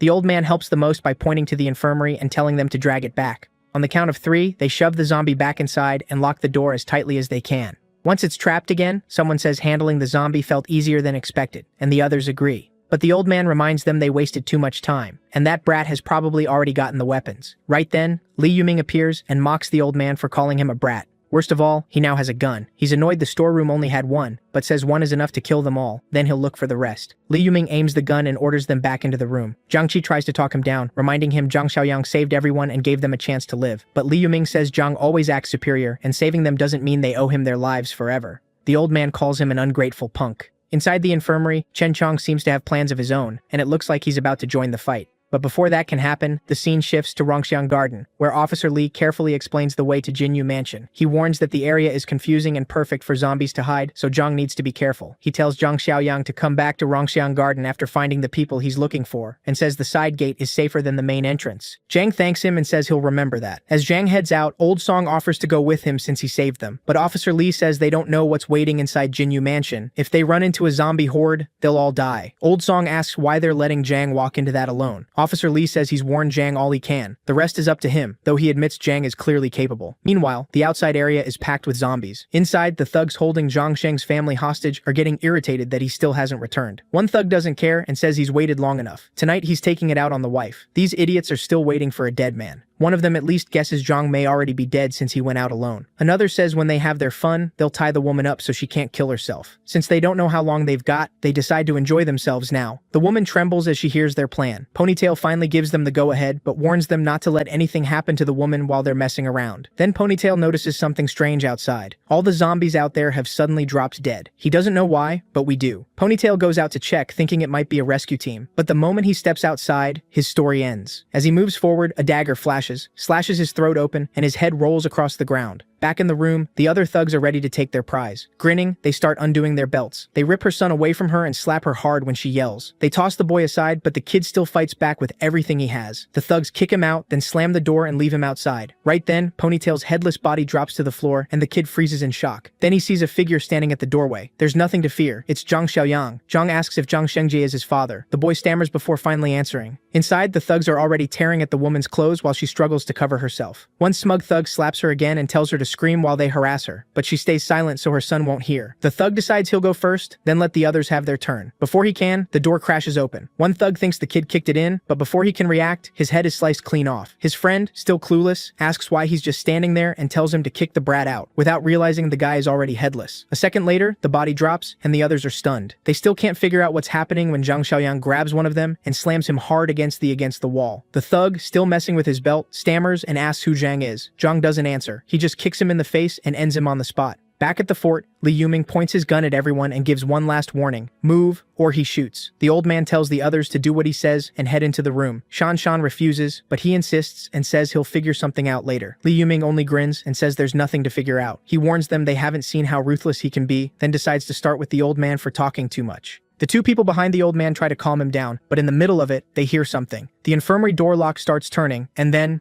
the door swings open. To everyone's shock, Chen Chong somehow used the key and got out. No one can believe he unlocked it himself while still in that berserk state. But one thing is obvious. Chen Chong is staring straight at Li Yuming with pure killing intent. Li Yuming quickly aims his gun, set on killing the monster before it gets closer. He pulls the trigger, but the gun jams and he instantly knows he's done for. Before he can react, the monster leaps at him and rips him apart, ending the man who'd kept everyone terrified. Chen Chong doesn't stop there. He drags Li Yuming's corpse back toward the infirmary. No one understands what's happening. They just stare in shock. Then Chen Chong picks up the infirmary key, throws it away and locks himself inside again, leaving the others completely stunned. Meanwhile, Zhang Xiaoyang finishes off the thugs and unties the wife. Then he calls the boy over. The mother pulls her son close and asks what Zhang wants with him. Zhang doesn't explain. He just tells the boy to come here. After a moment, the kid decides to trust him and tells his mother it'll be okay. When he walks over, Zhang gives him a dagger and tells him to kill the men who hurt them. The thugs instantly realize what's about to happen and start begging. Even the mother objects, saying he's only a child. But Zhang says he isn't just a child anymore. From now on, he has to protect his mother, so he needs to find his courage and kill the monsters who harmed her. The thug's filthy smiles flash through the boy's mind, and with all his fear turned into anger, he rushes at them and finally kills them, getting revenge for his mother. The mother watches in horror, while the boy is swallowed by rage. Because even now, his father still isn't coming back. Broken and desperate, he asks Zhang if his father is really dead.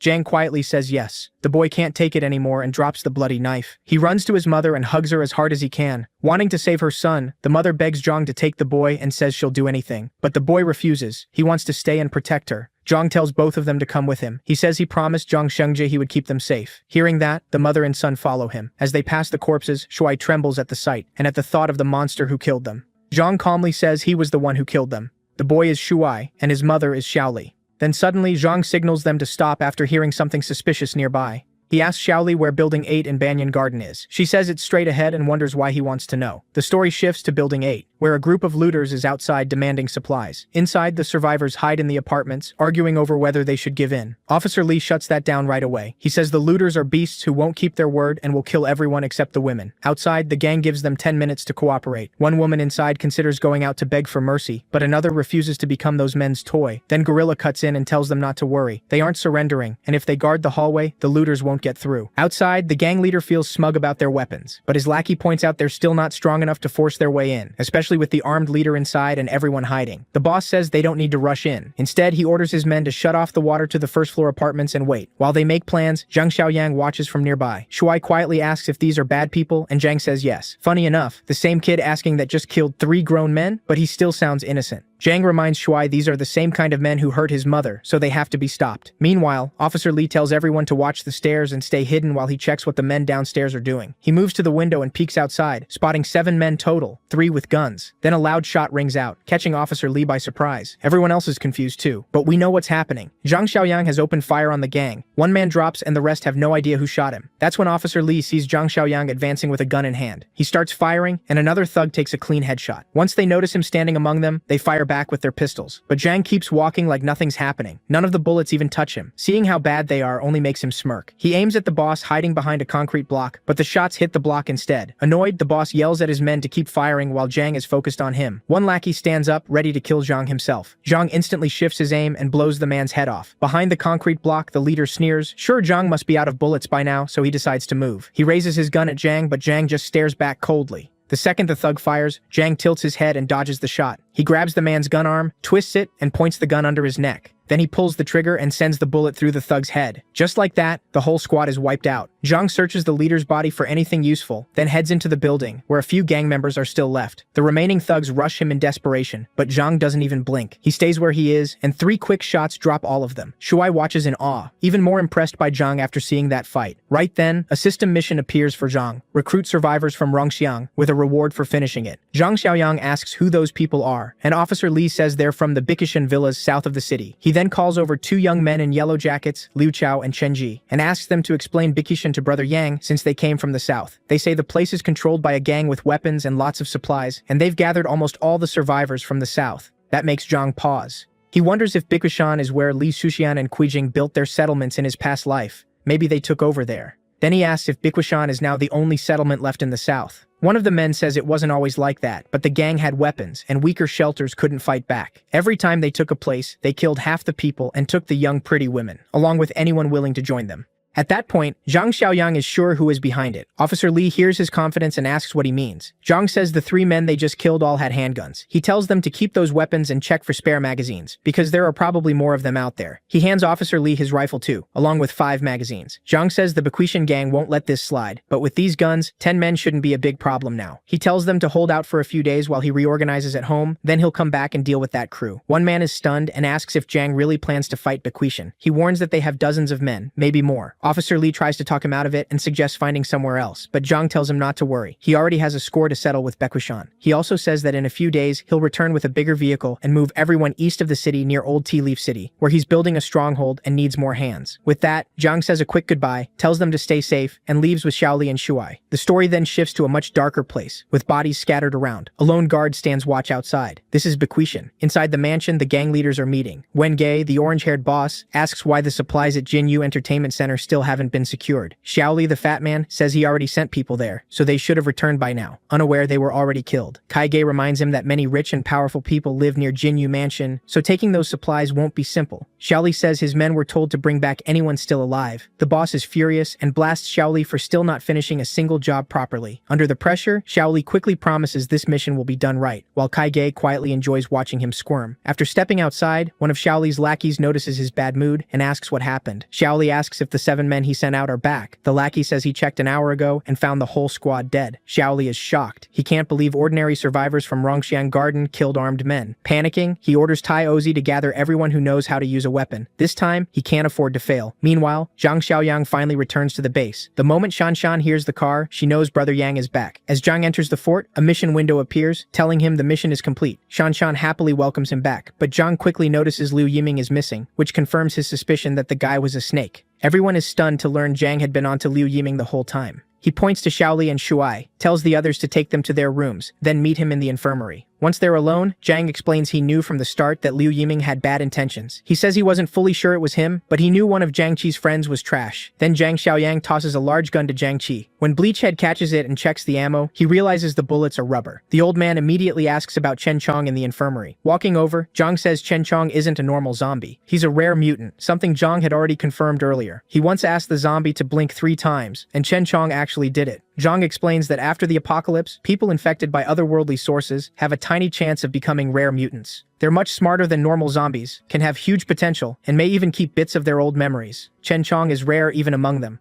Zhang opens the door, and they find Chen Chong standing over the troublemaker. Seeing Zhang, the zombie quickly waves. Zhang tells him to stop holding back and get rid of the bastard. As the mutant starts dragging that snake away, Bleachhead asks if he still remembers him. Chen Chong slows, then stops and looks at Zhang Qi. No one knows what he's thinking. Then he suddenly swings at Bleachhead, who barely dodges. Turns out Chen Chong is just messing with his old friend, proving that even as a zombie, he still likes fooling around. Later, Zhang Xiaoyang looks over his system screen. Zhang Qi unlocks a hidden achievement called Mutual Companion, adding points to Zhang's total. Surprised by the bonus, Zhang decides to check the shop for anything new. There, he spots a level 2 item called the High-Tech Supply Box, which he's never seen before. But it costs 50 points, so Zhang hesitates. Instead, he opens the 2 boxes he still has left. Both give him surprising rewards. The Lifesaver Supply Box gives him an interdimensional infection blocker, which can stop otherworldly infection from taking hold, though it can't undo a full mutation. The Armed Deterrent Supply Box gives him a Barrett M82, a huge sniper rifle. Zhang is blown away by his luck. The Barrett alone is an incredible pull from a level 1 box, and the infection blocker could keep someone from fully turning into a zombie. The rewards make him want to open the level 2 box even more, but he keeps focused on his next mission, recruiting survivors from Rongxiang Garden tomorrow. Outside, Chen Chong throws the snake beyond the fort's area. Traitors have no place here. By morning, everyone gathers at the training ground. Young and old alike come armed, and Zhang announces that from now on, everyone must practice shooting for at least an hour every day. They start firing at bottles, and each hit flashes with light. The targets get struck cleanly without bursting apart. Zhang tells Uncle Sheng to have Jiang Qi gather everyone and clear a few more rooms, since he's bringing survivors back from Rongxiang Garden today. Uncle Sheng agrees at once. He also orders Chen Chong to join the trip, knowing the mutant's strength will come in handy. Later, they find an abandoned bus filled with zombies. Zhang clears them out easily, and Chen Chong helps by tossing the bodies off the bus. Once it's cleared, Zhang gives Chen Chong the bus keys and says he can take off his mask for now. But when they reach Rongxiang Garden, he needs to put it back on so he doesn't scare anyone. The mutant answers with a growl. Meanwhile, at Bikishan, Xiaoli gets ready to head for Rongxiang Garden with a group of lackeys. This time he's leading the attack himself, determined to crush Rongxiang Garden for good. With his numbers and weapons, he refuses to believe he can lose. Their truck starts up and speeds toward Rongxiang Garden. After stealing the zombie-filled bus, Zhang Xiaoyang jumps into the driver's seat and heads out fast. When he spots more zombies blocking the road, he doesn't slow down at all and plows right through them. Using his boosted reflexes, he weaves and drifts around the abandoned cars clogging the highway. Back in Rongxiang Garden, the building seems calm from the outside. Inside, Officer Li and the survivors eat carefully, trying to make their supplies last. Their meal is cut short by the sound of an engine outside. One of the kids guesses brother Xiaoyang has returned to save them, but Officer Li stays cautious. He grabs his AK-47 and tells everyone to keep quiet while he checks first. Carefully, he peeks out the window. What he sees isn't their rescue. It's a group of thugs out for revenge, checking weapons and searching for Building 8. Once they confirm the location, Li Xusheng orders his men forward. Officer Li is tense. Just when escape seemed possible, the Bequetian bastards showed up. Old Song raises his stolen pistol, ready to face them. With a few guns now spread through the group, the survivors feel a lot bolder. Officer Li warns them not to get cocky. The enemy outside has far more men and better firepower, so everyone needs to stick to the plan. As he heads to the rooftop, he sets up an ambush. Outside, the Bequetian men judge when they're close enough to pressure the survivors inside the building. Led by Li Xusheng, they raise their weapons and aim at the windows of Building 8. Old Song takes one look outside and yells for everyone to get down and take cover. The quiet grief was broken by a burst of gunfire tearing into the high-rise. Windows all across the building blew apart, forcing Old Song farther back. After the first spray of shots, Xusheng took a megaphone and told his men to keep their guns trained on the windows and shoot anyone who showed up. Then he started shouting into the mic, calling out the survivors inside. But before he could say much more, the thug beside him took a bullet through the head. The gang froze. They never expected hidden snipers to fire back. A second thug dropped after a clean shot to the leg. On the roof of Building 8, the AK-47 kept firing while the thugs scrambled for cover. Big Bro Lee had the perfect position and a clear view. Bitchui Mountain never thought the survivors had a long-range automatic weapon. Xusheng cursed the bad intel. He'd been told the survivors only had one pistol, and even with the guns taken from the 7 dead men, there should have been just 4 weak weapons. The shaken thugs looked to their boss for orders, scared of being picked off. His answer was simple: retreat. But these idiots took it the worst way possible and bolted out one by one instead of waiting to run together. Running into the open against a deadly shooter was a disaster, and the cop on the roof made every shot count. Xusheng screamed at his idiots for getting themselves killed, then started a countdown. At 3, the survivors of his squad ran like their lives depended on it, because they did. While his men fled in panic, Boss Lee stayed tucked behind cover. From the roof, the shooter quickly adjusted and kept dropping the retreating thugs with shot after shot. Boss Lee's plan from the start was to use his own men as bait until the sniper ran dry, then make his escape. Total scumbag move. Just as he hoped, the sniper ran out and had to reload. That short pause was enough for Xusheng to reach the car. Out of the whole force, only 4 were left. The last thug was a few seconds too slow, and Li Xuxiang was already in the driver's seat, not about to risk waiting for one more expendable man. Catboy took a bullet to the brain and dropped dead. The other two who made it into the truck bed ducked low, terrified they'd be next. Back on the main road, Zhang Xiaoyang kept barreling through the jammed highway in his hijacked bus. He stayed calm the whole way, focused on getting back to the survivors. Since the roads were almost empty now, another car racing past in the opposite direction caught him off guard. He could have chased it, but Xiaoyang stayed on mission. Right now, getting points mattered more. A few minutes later, he pulled up in front of Building 8. Chen Chong and Xiaoyang got off the bus and saw the aftermath of the fight. Xiaoyang was glad the rifle he left behind had helped, and he figured the car he passed belonged to the raiders who escaped. Chen Chong stared at the fresh, bullet-riddled bodies on the ground and started growling with hunger. Xiaoyang grinned and asked if he was hungry, then told him to go ahead and eat. Better Chen Chong gets the bodies than the wandering zombies nearby. The second he got permission, Chen Chong lit up like a creepy kid in a candy store. Xiaoyang let him loose, as long as he came back under Building 8 when he was done. Chen Chong didn't waste a second and bit into the nearest thug's neck. He enjoyed the blood and meat as he fed. As soon as he swallowed, a wave of energy spread through his body. Meanwhile, Zhang Xiaoyang walked across the bloody scene and, judging by how cleanly the raiders were taken down, admired how ruthless Li Hongli could be. Hearing footsteps, the kid peeked over the broken window and lit up when he saw Xiaoyang. Once they knew it was really him, the other survivors showed themselves and waved him over. With the super cop leading, the survivors gathered their things and came downstairs. Big Bro Li thanked Xiaoyang for the rifle that saved them. Before retiring, he'd been an expert marksman. Their reunion was cut short by a deep roar in the distance, followed by heavy footsteps. The survivors froze when they saw what was coming toward them. It was Chen Chong, limping over with a strained look. Big Bro Li reacted first, grabbing the AK and aiming at the zombie. Xiaoyang calmly pushed the rifle down and told everyone to relax. This guy was with them. Even with that explanation, the survivors had a hard time believing him. And honestly, who wouldn't? Xiaoyang pointed Chen Chong toward the rest of the dead thugs and told him to keep eating. Big Bro Li was both shocked and scared. He asked if Xiaoyang could actually communicate with zombies. Xiaoyang said Chen Chong wasn't a normal zombie. It was a long story, so he told everyone to get on the bus first and promised to explain on the way. As they headed over, Xiaoyang reminded Chen Chong to finish fast and come back. Chen Chong gave an okay sign without stopping his messy feast. After swallowing every dead Bichui mountain thug, Chen Chong picked up his mask and put it back on. The survivors stared at the strange sight. The kid couldn't understand how a zombie could be clear-headed enough to put a mask on by itself. Xiaoyang warned him not to call it a muzzle where Chen Chong could hear, unless he wanted to get smacked. Quietly, the kid was starting to think the mutant zombie was kind of cool. After his solo feast, Chen Chong climbed into the bus like a regular guy. After eating that many people, he'd grown a lot heavier. The bus actually tilted to one side when he got in. This time, Chen Chong even managed to slur out a word while handing the mask key back to Xiaoyang. Even Xiaoyang didn't expect him to start talking this soon, even if it was only one word. He'd eaten 6 corpses, so he was likely evolving again. Still, Xiaoyang's main goal was getting everyone home and making the settlement stronger. He got in the driver's seat, told everyone to hold on, and took off fast. Back at Bichui Mountain headquarters, Li Zuqiang had to report the failed raid and got chewed out for it. He tried to defend himself, saying the intel was wrong and nobody told him the survivors had automatic rifles. Boss Lin didn't buy it. In his eyes, there was no way a small-town cop should have an automatic rifle, so the excuse sounded made up. Still, Li Zuxiang insisted and asked them to check the battlefield if they didn't believe him. The boss's right-hand man got fed up and kicked him to the floor. That was Li Zuxiang's sign to get out. The right-hand man had been tired of Zuxiang's stupidity and uselessness for a long time. Now that he'd cost them so many men, killing him outright was starting to sound easier. Another Bichui mountain leader, Boss Shu, called out the real reason for that hate. The guy had been eyeing Zuxiang's woman. The creep even suggested they share her like property. Boss Lin smiled at the idea but said there was no need to rush. They should wait for the right moment. What the thugs didn't know was that Li Zuxiang never really left. He was listening from the doorway. He clenched his teeth in fury, knowing he had to find a way out. A few hours later, he got back to his fancy house and threw a fit. Mad at his own failure, he trashed the place. His girl came out and tried to calm him down. Instead, Li Zuxiang told her to start packing. They had to leave as soon as possible. She asked where. He had no real answer. He only knew this place wasn't safe anymore, and they had to prepare. Boss Li called for his assistant, Qingzi, who hurried in. He ordered Qingzi to gather their remaining men because they were leaving at midnight. His girl could tell something was very wrong, and she hated it. Back to the people who matter, Xiaoyang returned to his compound and parked the bus inside one of the indoor garages. The survivors from Building 8 got out and stared at the huge size of Xiaoyang's fortress. With everyone back safely, the rescue mission was done. He only needed to save 5 people, but he brought back 8. He earned the 25-point reward plus a 5-point bonus, raising his total to 66. Xiaoyang then told his zombie partner that tomorrow night, the two of them were heading to the Southern District. Li Xuxiang heard that and asked what was in the Southern District. Xiaoyang said he had some unfinished business with the people at Bichui Mountain Villa. That night, Xiaoyang shut himself in his room and looked at the level 2 high-tech supply crate, which cost 50 points, an amount he could finally afford. He quickly tapped it, eager to see what his first level 2 crate would give him. After buying it, his points dropped to 16. Lights swirled around him as Zhang Xiaoyang hoped the expensive crate was worth it. This time, he got lucky. The level 2 crate gave Zhang Xiaoyang a physical enhancement serum.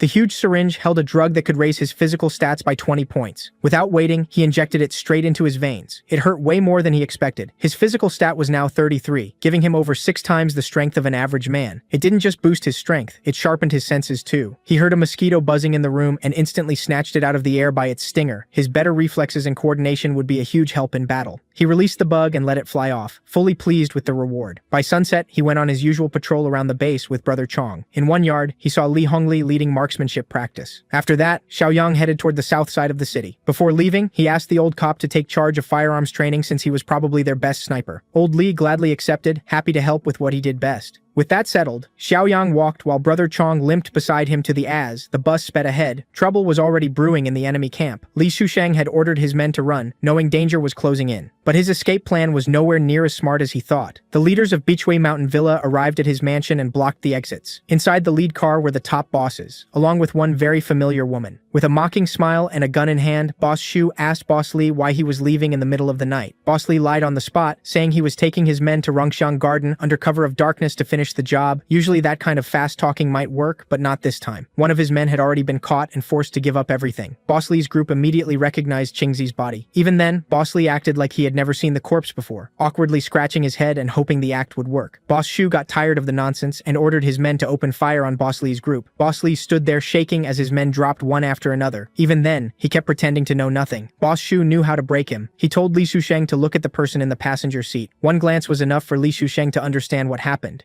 Jing had betrayed him too, just like she always did when a bigger backer showed up. Boss Kai was fed up. Li Shusheng was still playing dumb, even though Jing had already exposed the whole escape plan. He really should have expected it. After all, she had ruined Zhang Xiaoyang before latching onto him, so of course she'd do it again. At last, Boss Kai looked to Boss Zhang for the final call. Boss Zhang gave a calm, silent signal to execute Li Shusheng. They chose a brutal way to do it. They put a noose around his neck and had one of their strongest men pull until Li Shusheng finally stopped fighting. It was a slow, miserable death, and when the last bit of life left him, they hung his body at the gate of his own mansion. Later that night, a bright blue bus stopped nearby. Zhang Xiaoyang and Brother Chong quietly moved in on foot. At the entrance, they quickly realized they were too late. They had come to kill Li Shusheng, but someone else had done it first. Xiaoyang thought the bastard deserved it, though he hated not doing it himself. He picked up a small stone and threw it at the rope, cutting the body down. Seeing how this scumbag ended, Xiaoyang felt even more eager to get some satisfying revenge. Back at Beechway Mountain Villa, ugly sounds came from the top floor. Jing thought she could switch sides again and live well with stronger criminals. She was very wrong, and her betrayal had dropped her into the hands of monsters. Boss Zhang saw her as nothing more than a body to use. The two sick bosses passed her back and forth. They were vile people, but justice was close. Boss Kai glanced out the penthouse window and froze when he saw his guards lying dead outside. A loud knock suddenly came at the door. That was only a distraction. The real attacker came in through the high window. Knife in hand, Xiaoyang looked like death itself. He pressed the blade to Boss Kai's neck, where one small move would finish him. Without letting the man say another word, he slit his throat and left Kai choking on his own blood. One down, one to go. Boss Zhang was stunned. 1 second he was busy with Jing, and the next his partner was dead on the floor. Jing, meanwhile, instantly recognized Zhang Xiaoyang. Xiaoyang wasted no time and hurled the knife straight at the naked bastard. Boss Zhang died with his neck sliced open. As soon as he hit the floor, Jing let out a terrified scream. She wasn't foolish enough to think Xiaoyang had come to save her. Seeing him only filled her with more fear. Xiaoyang gave her a mocking look and walked to the door. As he slowly unlocked it, he wondered what Li Shusheng would think if he saw her like this. The moment the door opened, the mutated fat man came in. Li Shusheng was gone. Now he was only a mindless, flesh-hungry monster. He went straight for Jing's neck and tore into her flesh bite after bite. She begged for help, but no one answered. With his revenge complete, Zhang Xiaoyang shut the door on the two people who had betrayed and killed him in his past life. Outside, he talked with Brother Chong about getting rid of the bodies. The dead guards would make a fine meal for his mutant partner. But Brother Chong was still full from earlier and could only eat one corpse tonight. Even so, that was better than nothing. While Brother Chong ate, Xiaoyang's enhanced hearing picked up something interesting in the distance. In a building near Beechway Mountain Villa, a group of frightened survivors was being held against their will. Watching over them were a brutal chef and a creepy thug. The thug grabbed a little girl, picking her as their next meal because of her soft meat. The chef rejected her at once. She was too skinny. Instead, he wanted the chubby little boy clinging to his mother. The chef dragged the boy away while his mother begged him to stop. Annoyed by her, the chef knocked her down with a single swing. The mother cried and begged them to spare her son. It was all she could do. She pleaded with the other survivors for help, but no one moved. They were just relieved it wasn't them. Then gunshots suddenly broke through the room. 3 large holes ripped through the entrance. The guards instantly drew their weapons. As far as they knew, only the bosses had guns that powerful. Thankfully, the shots delayed the boy's terrible fate. The damaged door creaked open, and the guards aimed at it, ready to fire. But after a few seconds, nothing appeared. Growing impatient, the chef ordered one guard to go outside and check. The man slowly edged through the doorway. The moment he stepped into range, Brother Chong grabbed him by the neck. Without showing himself, he had already taken down one armed guard. Seeing that pale arm, the others assumed zombies had broken in. They opened fire at once, wasting bullets and hitting nothing. Brother Chong kept luring them around, circling the room and easily avoiding their awful aim. When the shooting finally stopped, Brother Chong smashed through a boarded window with little effort. He targeted the chef standing in the middle of the group. Without slowing down, Brother Chong snapped the chef's neck in midair. He landed and used the momentum to launch himself at the next target. In just seconds, the untrained goons were slaughtered one by one. When the rampage ended, the captive survivors could only stare in fear and confusion. The zombie had killed every thug, but left them untouched. When the noise finally died down, Xiaoyang walked in and praised Brother Chong for wiping them out so cleanly, even with the mask on. Brother Chong rasped back that the mask just makes him look cooler. And honestly, he's right. Hearing a zombie talk only made the survivors even more confused and scared. The children clung tighter to their mothers, and everyone stayed away from the strange mutant. Xiaoyang broke the tension and told them Brother Chong wouldn't hurt them. But the little girl didn't buy it. She'd seen monsters like him kill people without hesitation before. That immediately caught Xiaoyang's attention. He gently asked what she meant by super monsters. Her mother explained that they had seen another strange mutant in eastern Decor City. Xiaoyang had expected mutants like that to appear a month or two later. Worse, Decor City was close to their base in Old Tea Leaf Town. He warned Brother Chong that another rare mutant might be nearby. Some mutants keep part of their mind and memories, which makes them far more dangerous than normal zombies. But when the mutation is unstable, they usually become much more violent. That possibility made Brother Chong uneasy about his own future. Xiaoyang sensed it and reassured him. Brother Chong was one of the lucky ones who kept his reason, and with Xiaoyang around, he'd be fine. He then asked if there were more survivors in the villa. They said some people might be locked in the basement sales office, so they headed there next. The moment Xiaoyang opened the steel door, the smell of blood hit him hard. Everyone flinched at the massacre hidden behind it. This had to be where those Bichui mountain villa bastards kept the people they butchered for meat. So that explained why there were no other survivor groups around here. Some captives had seen the goons regularly hauling unknown amounts of meat out of the city. From the bodies left in the basement, Xiaoyang could roughly guess the death toll. With that much meat, they were clearly involved in something even darker. Since no one was living in the basement, the last place to check was the sales office about a kilometer away near the south gate. New survivors were held there first, and the useless ones were sent off. At the same time, Xiaoyang got a mission chain called Subpar Utopia, pushing him to grow and improve his community score. The goons at the sales office still had no idea their whole setup had already collapsed. They'd only heard gunfire and assumed the bosses were using live people for target practice again. Using the darkness, Brother Chong quietly took out the weak security. Inside the sales office, a few unlucky women were still trapped. The state of the room made it obvious what had been happening there. They heard the commotion outside. Some had already given up, while others still held on to a little hope. When the door opened, it wasn't another filthy goon from the villa. It was a young man with a hard, steady look in his eyes. Xiaoyang called the women out and added them to the group he had rescued that night. They left the sales office and stepped past the blood and bodies of the dead goons. Xiaoyang promised them a safe place to stay, a real home, not this nightmare. His one condition was simple. Everyone had to work and help the community grow. After what they'd gone through in the villa, that deal sounded far better than their current lives. With that decided, Xiaoyang led them to his ride. Everyone got on the bus, and this time he had brought one big enough for all of them. Not long after, they arrived back at the base. Shinshan and Zhangqi were waiting for him. Since he hadn't driven the bus straight in, Zhangqi watched to see what he planned first. Xiaoyang introduced the place, but made it clear he couldn't let everyone into the fortress without checking them first. The survivors understood. For now, they'd stay in temporary prefab housing behind iron fences. It wasn't as safe as the main fortress, but compared to the rest of the city, it felt like heaven.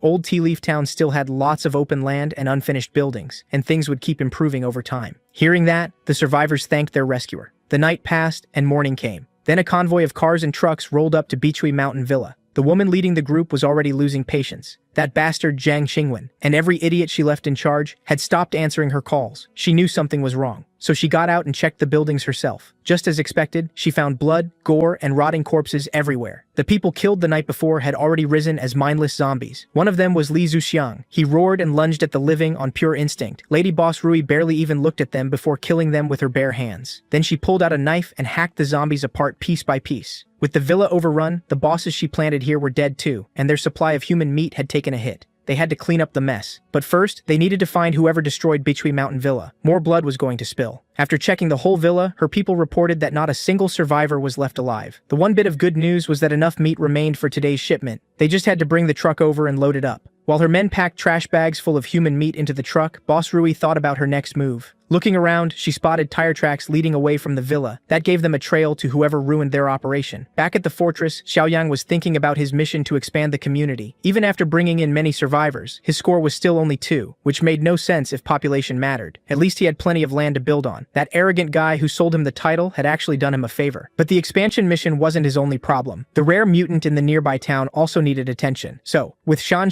and Zhang Qi, he went to the prefab area, where the new survivors welcomed him like a savior. After getting settled into housing with full basic amenities, some of them even knelt to thank him. Xiaoyang was there for one reason: to learn more about the super monster the mother and daughter had mentioned. The mother said they ran into it at Hurinfa Market in Decor City while scavenging for supplies. Several people died. She grabbed her daughter and escaped during the chaos, and they ran all the way to Bichui Mountain Villa, only to fall into the hands of even worse monsters. Now that he had the exact location, Xiaoyang headed for his vehicle. Shan and Zhang Qi tried to talk him out of it, since they already had plenty of supplies, but he wasn't going there for loot. Decor City was less than 2 kilometers from the base, and he couldn't leave a threat like that so close. Even the woman who had seen the monster tried to stop him, but Xiaoyang assured everyone he knew what he was doing. All he needed was Brother Chong, and together, they'd go meet that thing. Meanwhile, a capable-looking group of drifters was searching Hurinfa for supplies. They found a large supermarket and got excited about how much they might take. Still, they knew it might already be mostly picked clean. Even so, they went in confident they could handle themselves in the apocalypse. Inside, they were swallowed by darkness. Once their eyes adjusted, they saw the store had been looted, but not emptied. To watch for survivors or hidden zombies, they stayed close and made a little noise. Then they listened for any movement. A few wandering zombies soon appeared, and the group stayed calm as they took them down. Working carefully together, they killed the undead in a clean, coordinated attack. Most of them were relieved there were only a few, guessing the main horde had been drawn away by earlier looters. Even so, they stayed alert while scavenging. What they didn't know was that something far smarter was hiding in the dark, waiting like a hunter stalking fresh prey. As they moved deeper inside, they felt lucky to find enough supplies to last for years. While the others were busy drooling over all the food, their leader got distracted by the bed section. She finally relaxed and happily flopped onto a soft mattress. A few of them even joked about living in the supermarket since it seemed to have everything. As the group kept exploring, 2 of the main members stepped out for a smoke and admitted that, tempting as it was, this place would make a bad base. It had too many entrances to defend, and all these supplies would attract raiders. A nearby 2-story building looked much better, but to settle down, they'd first have to survive. By then, the hunter had finally left the shadows and begun its attack on the living. One of the stragglers managed to scream for help, drawing everyone's attention. He ran back inside as fast as he could, but no one could outrun a super mutant. The beast drove the claws from its back straight through his chest, killing him in one brutal motion. The mutant ripped the poor guy apart like paper. The stragglers froze in horror. Someone shouted to run, but their legs almost gave out. They forced themselves to move, but their escape was hopeless. One after another, the slowest people in back were dragged down first. They poured every bit of their will to live into each step, hoping they could outrun the monster right behind them. A few seconds and a few meters later, everyone was dead except the female leader. She sprinted toward the exit and finally saw daylight ahead. She shoved herself forward with the last of her strength. But heels are a terrible choice when you're running for your life. The super mutant loomed over her, enjoying the fear of its last prey. She cried and threw up her arms, trying to protect herself. But when she looked up, she saw a different super mutant, one wearing a cool mask. Instead of tearing her apart, he simply walked past her. Zhang Xiaoyang followed behind and told her not to panic. He and the others had arrived just in time to save her. To her shock, she recognized him as the young man who bought a huge piece of land from her before the apocalypse. Xiaoyang recognized her too, the polite real estate agent from before.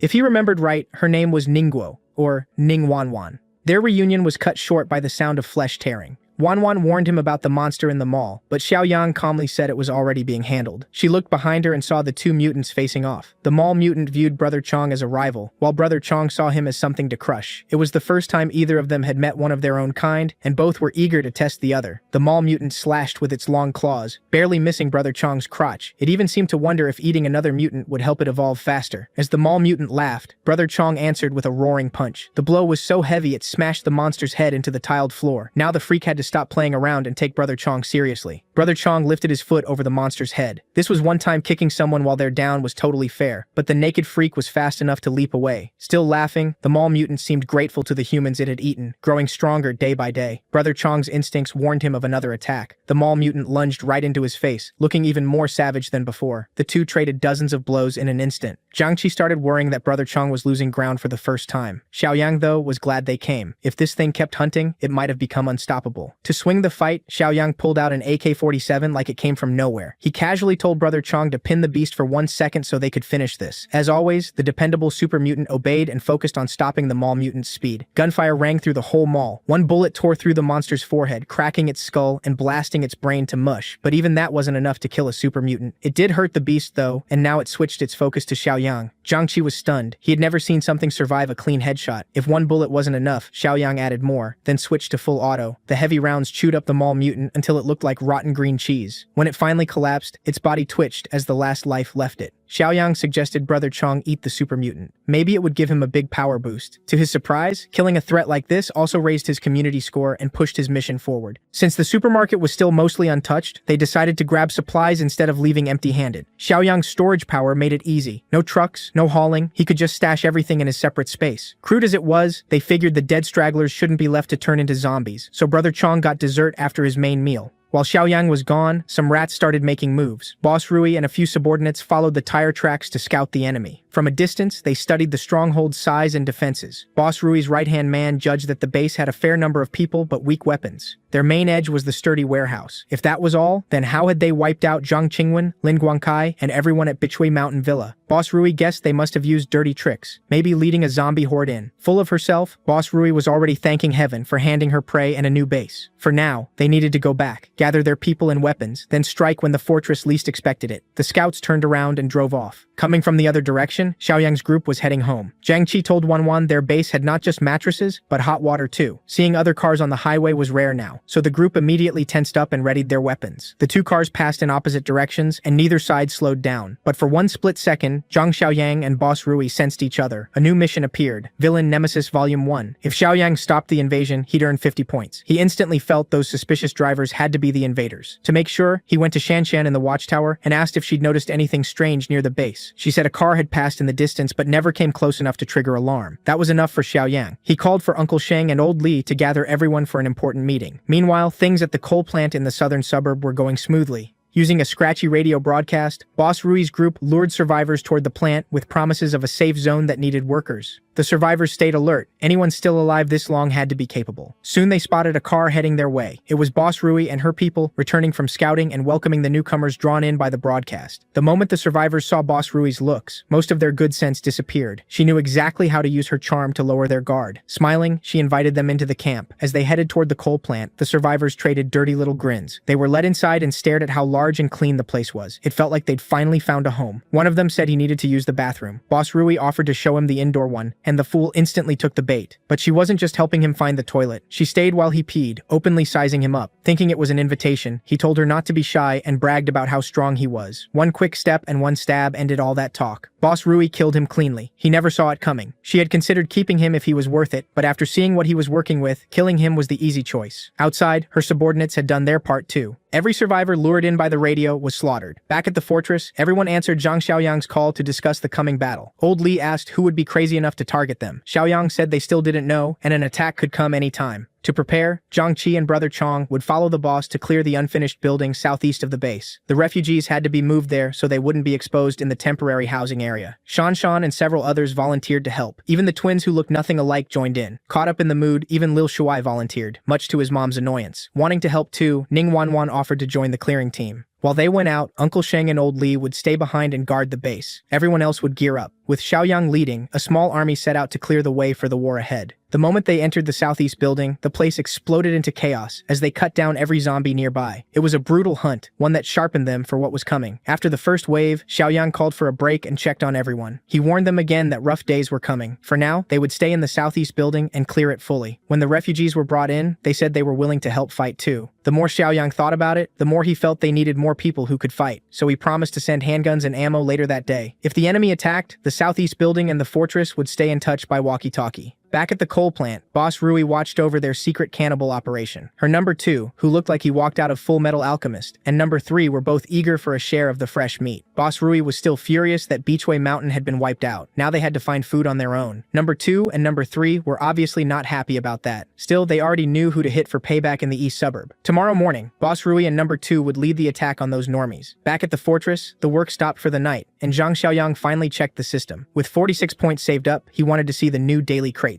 When he opened the store, he found a level 2 Awakening Power crate for 25 points, plus a level 2 Farming crate and a level 1 Sugar, Oil, and Protein crate. Just the 2 level 2 crates would cost 40 points, but he decided to spend big. When he opened the priciest crate he'd ever bought, he got the overload skill. It boosts his physical stats by 25%, but after it ends, he'll be weakened. With his strength already crazy high, that extra 25% would push him into superhuman territory. He could hit about 8 times harder than an average Joe. Xiaoyang was dying to test the new skill on something or someone. The night stayed quiet, but the next day did not. A whole convoy of cars, trucks, and bikes rolled out from the southern suburb coal plant toward the east. Boss Rui went over the plan one last time. First, they'd drive through and kill the refugees outside. Then number 2 would break the gate, and everyone else would rush in with their modified vehicles and lay down covering fire. As for number 2, the starving freak didn't even bother wearing a shirt. As the enemy got closer, the fortress was already on full alert. Old Li took position at the highest spot. It gave a worse view than the watchtower, but no one below could see him. Xiaoyang put him there because Old Li had worked as a sniper for a few years before becoming a cop. Old Li scratched his head and corrected him. He'd only filled in as a sniper for a few months. Even so, he could reliably hit targets within 500 meters if the wind behaved. That would be more than enough to matter in this fight. You see, Xiaoyang had Zhangqi carry something very heavy up to the roof. The young man opened the crate and found a spotless Barrett sniper rifle inside. Old Li was stunned. How did a kid like Xiaoyang get something like this? Xiaoyang didn't answer, only saying they had just 10 rounds, so every shot had to count. Old Li took the huge rifle, feeling both its weight and the pressure that came with it. Everyone else was in place and ready. Xiaoyang warned that the enemy could show up at any time today. Shanshan spotted something strange from the watchtower and quickly warned the others. Looking through his scope, Old Li confirmed it. A fleet of enemies was coming fast. Back in the modified car, Boss Rui's men were confused that the refugees outside the wall were gone. Instead of stopping to check, Boss Rui ordered them to keep pushing. They were already close enough to be seen, and stopping now would kill their momentum. And so the convoy rushed forward, aiming to reach cover by the wall. The moment they entered range, Shanshan gave the order to fire. Everyone along the wall pulled out pistols and AKs and opened up on the intruders. The coal plant group hadn't expected this much firepower. Instantly, bullets tore through windshields and bodies. This was meant to be a surprise attack, but they were the ones caught off guard.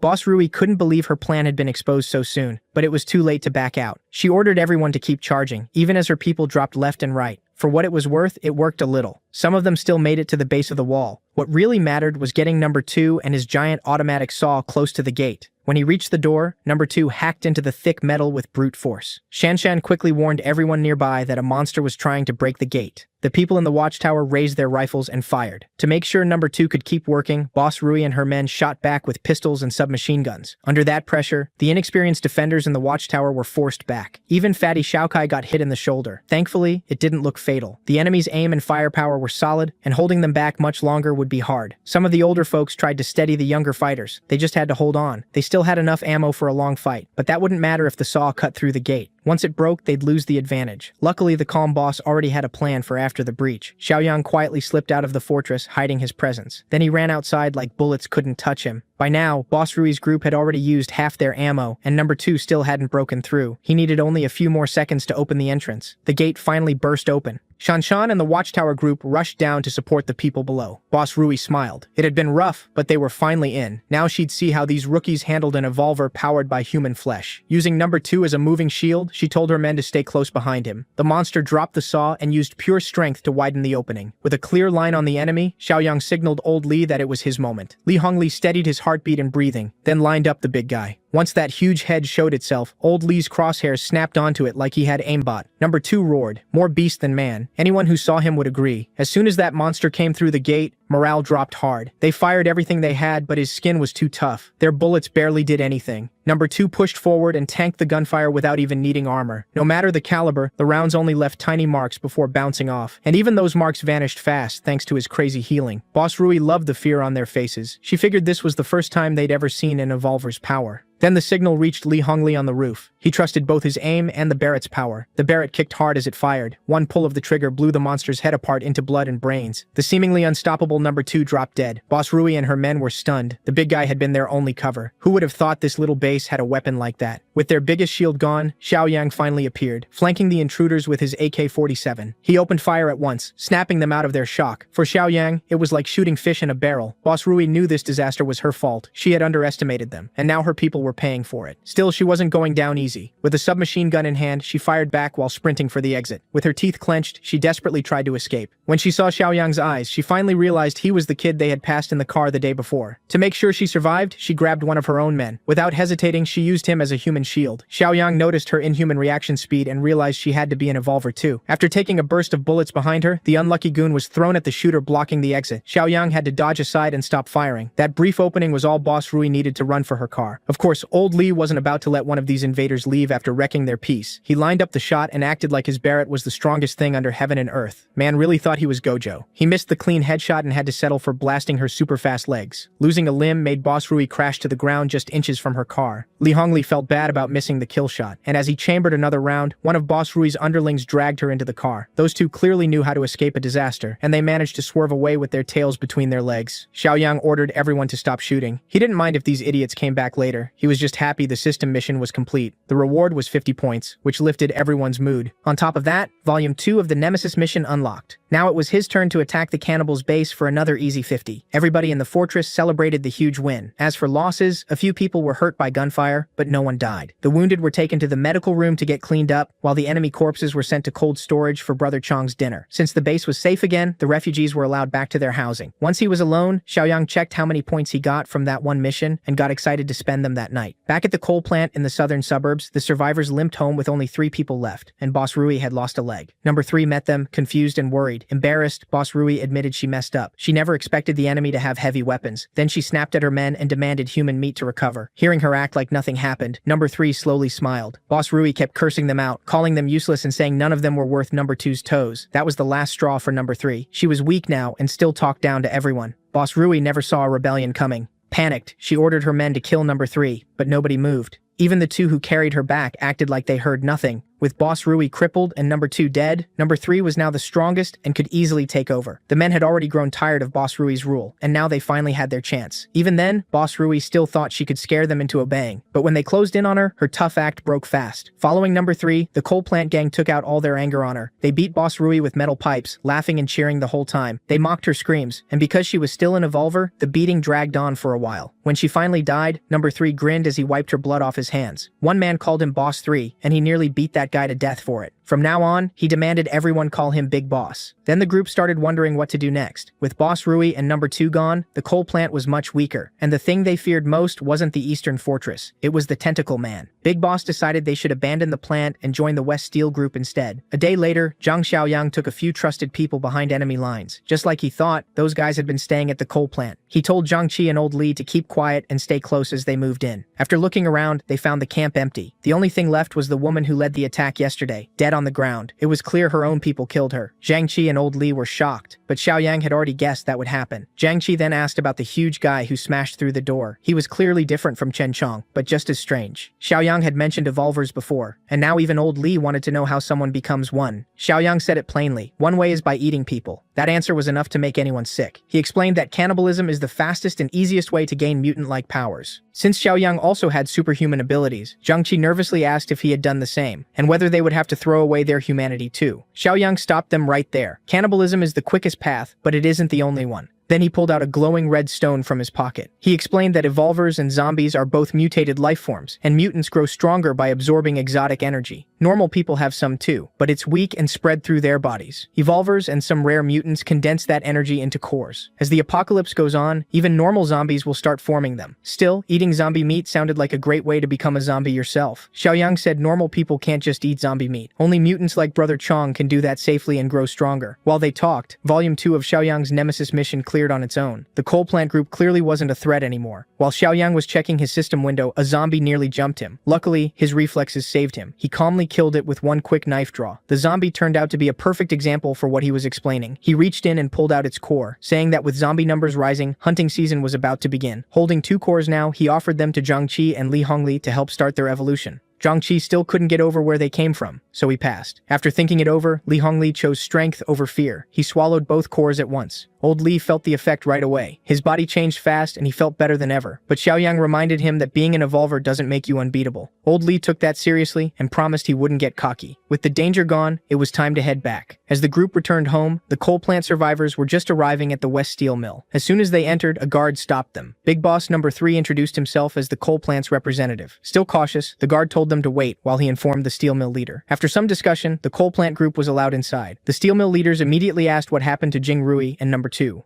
Number 3 lied, saying they were attacked and lost both Boss Rui and the big guy. That immediately caught the bald boss's attention. He had the coal plant men taken to a so-called safe house. Meanwhile, Baldy met with his partner and quietly planned something. Number 3 and his men were locked inside that safe house. Even there, he kept correcting people about his new title. He was so busy with that nonsense that he didn't notice how suspicious the whole setup was. One of the men finally pointed it out. They weren't in a safe house at all. With bars and locked doors everywhere, it was obviously a prison. Before they could react, the guard from outside came in. He ordered everyone to come out. When they were brought back out, it looked like the whole steel mill had gathered. Number 3 carefully asked what was going on. The woman leader immediately guessed that he had betrayed Boss Rui and said that kind of crime had to be punished. Number 3 rushed to deny it, but it was already too late. Boss Ling didn't buy his excuse and called over her guard, Li Cheng, to report what he found. Li Cheng said he went to the coal plant and found Li Jingrui dead in the courtyard, while Number 2 was gone. There were no signs of a fight there. The most likely answer was betrayal. Even after hearing that, Number 3 kept denying everything. But in this world, nobody waits for proof or a fair trial. And honestly, the West Steel Mill had only tolerated the coal plant because of Boss Rui's power. Now that she was gone, Number 3 had walked straight into a pack of hungry wolves. One of his men begged for mercy and offered information in exchange for his life. Boss Ling let him talk, though she didn't seem to care much. The snitch told them about the eastern settlement full of supplies, the same place where Boss Rui and Number 2 were defeated. When asked how strong it was compared to the steel mill, he guessed they were about even. That was not something Boss Peng and Boss Ling could ignore. The man added that the Eastern group didn't know how to become evolvers yet, and none of them had evolved. Li Cheng listened closely and looked confused at the mention of evolvers. Boss Peng still couldn't believe Jingrui lost to regular people, so the snitch explained that the Eastern group had heavy weapons, powerful enough to kill someone like Number 2 in one shot. Boss Ling was pleased with the useful intel, but she had no intention of rewarding a rat. The moment she gave the order, the coal plant men froze in terror. They screamed and begged until every last voice was silenced. That was the end of the coal plant faction. Now Boss Peng was seriously worried about the eastern settlement. Boss Ling said they shouldn't attack yet, not with those heavy weapons around. Better to evolve more first and make sure they win. For now, they would send scouts to see if those people really were unevolved beginners. Meanwhile, Zhang Xiaoyang relaxed in his room, checking his system shop and looking through what he could buy with 126 points. To his surprise, a level 2 black tech supply box was available for 50 points. He bought out the whole shop without hesitation, leaving himself with 71 points. The sugar, oil, and protein crate gave him 500 kilos of top-grade lotus root powder, cocoa butter, and cooking oil. But the best item by far was the plus 20 physical enhancement serum from the black tech box. Then someone knocked on the door. Shan Shan came in and told him they had caught a suspicious person sneaking around the perimeter. Xiaoyang got up and went to see what was going on. Zhang Qi and Old Li had caught the suspicious man, but he kept saying he wasn't an enemy. He only wanted to speak to the fortress leader. When Xiaoyang arrived, the guy finally started talking. He introduced himself politely as Shu Axing from Westwind Steel Mill. That name immediately put Uncle Sheng on alert. He knew Westwind was southwest of them, one of the biggest steel mills around. Like the coal plant, it had turned into a survivor base, and it was only about 3 kilometers away. If it was that close, why had Shu Axing come all the way here? Shu Axing puffed himself up and said survivors should work together in times like this. According to him, his leader sent him out to recruit other settlements. Xiao Kai didn't buy it. The man had been sneaking around and drawing a map. When they pulled the map from his pocket, Shu Axing only gave an awkward smile. To make sure he wasn't being fooled, Xiaoyang used Mind's Eye. One look at Shu Axing's soul told him everything. The guy looked down on him. Xiaoyang didn't play nice. He pressed a gun to Axing's forehead without hesitation.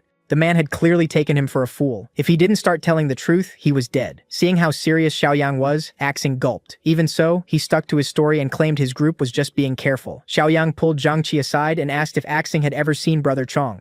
Luckily, he hadn't. So Xiaoyang told his men to let Shu Axing go. He even gave the hand-drawn map back. Shu Axing was thrilled, thinking his act had worked. He hurried out of the fortress before Xiaoyang could change his mind. Watching the obvious scout leave, Xiaoyang smiled. He was already wondering how many system points that Westwind Steel Mill might be worth. After that, 5 calm months passed. But over at West Steel Mill, people were getting nervous as more of their members vanished one by one. They knew who was behind it, yet couldn't stop it. The tentacle monster was active again, and no one knew what to do. Some trash collectors heard movement in the garbage heap and froze in fear. Before one of them could run back and report it, he was killed. A sharp blade ended him on the spot. The screams reached Li Cheng. He heard the cries coming from the trash pile. The only garbage boy who escaped blamed the tentacle monster for his friend's death. Any mention of that thing had to be taken seriously. This time it had attacked in broad daylight. Li Cheng grabbed his gun, told the civilians to hide, and brought along evolvers with escape-type abilities. When they reached the trash heap, they spotted a suspicious figure right away. Li Cheng told his men not to fight. If they were noticed, they were to run. After looking closer, he realized the monster they'd feared wasn't there. There were tracks on the ground. Maybe it had taken its prey and left. Ever since Beechtree Mountain and southern coal plant were wiped out, disappearances had only gotten worse. Before, the monster hunted across different settlements. Now the steel mill was its only hunting ground. Still, Li Cheng felt this case wasn't the tentacle man's doing. Back at the fortress, the progress over those 5 months was obvious. Zhang Xiaoyang had already lived longer than in his last run. If things kept going like this, rebuilding civilization might really be possible. His community score had climbed to 38. Even after all this time, the system mission about dealing with West Steel Mill still hadn't appeared. Meanwhile, everyone in his inner circle had been busy. When Shanshan and the others returned from their mission, Xiaoyang casually showed off and jumped from the top of the wall to the ground. Zhang Xiaoyang reported that the hunt had gone well. With their current strength, no one could fight them or track them. Even Xiaoning had started joining the adults on hunts. Shuya had been watching over him outside, and he was growing into a strong fighter. Today he even killed a zombie by himself. Because of Villain Nemesis Volume 3, the fortress team had been hunting zombies, removing threats, helping possible allies, and collecting every mutant core they found. Xiaoyang still wasn't sure about the potential allies part. Maybe the system meant West Steel Mill. Since the mission still hadn't triggered, he decided to act first and sneak into the mill alone. Old Li strongly objected. Uncle Sheng said they'd been dealing with enemy scouts around their land for months, so those people probably meant trouble. Xiaoyang reassured them. With his strength, even Brother Chong couldn't hurt him. They might as well find out now if the steel mill was friend or foe.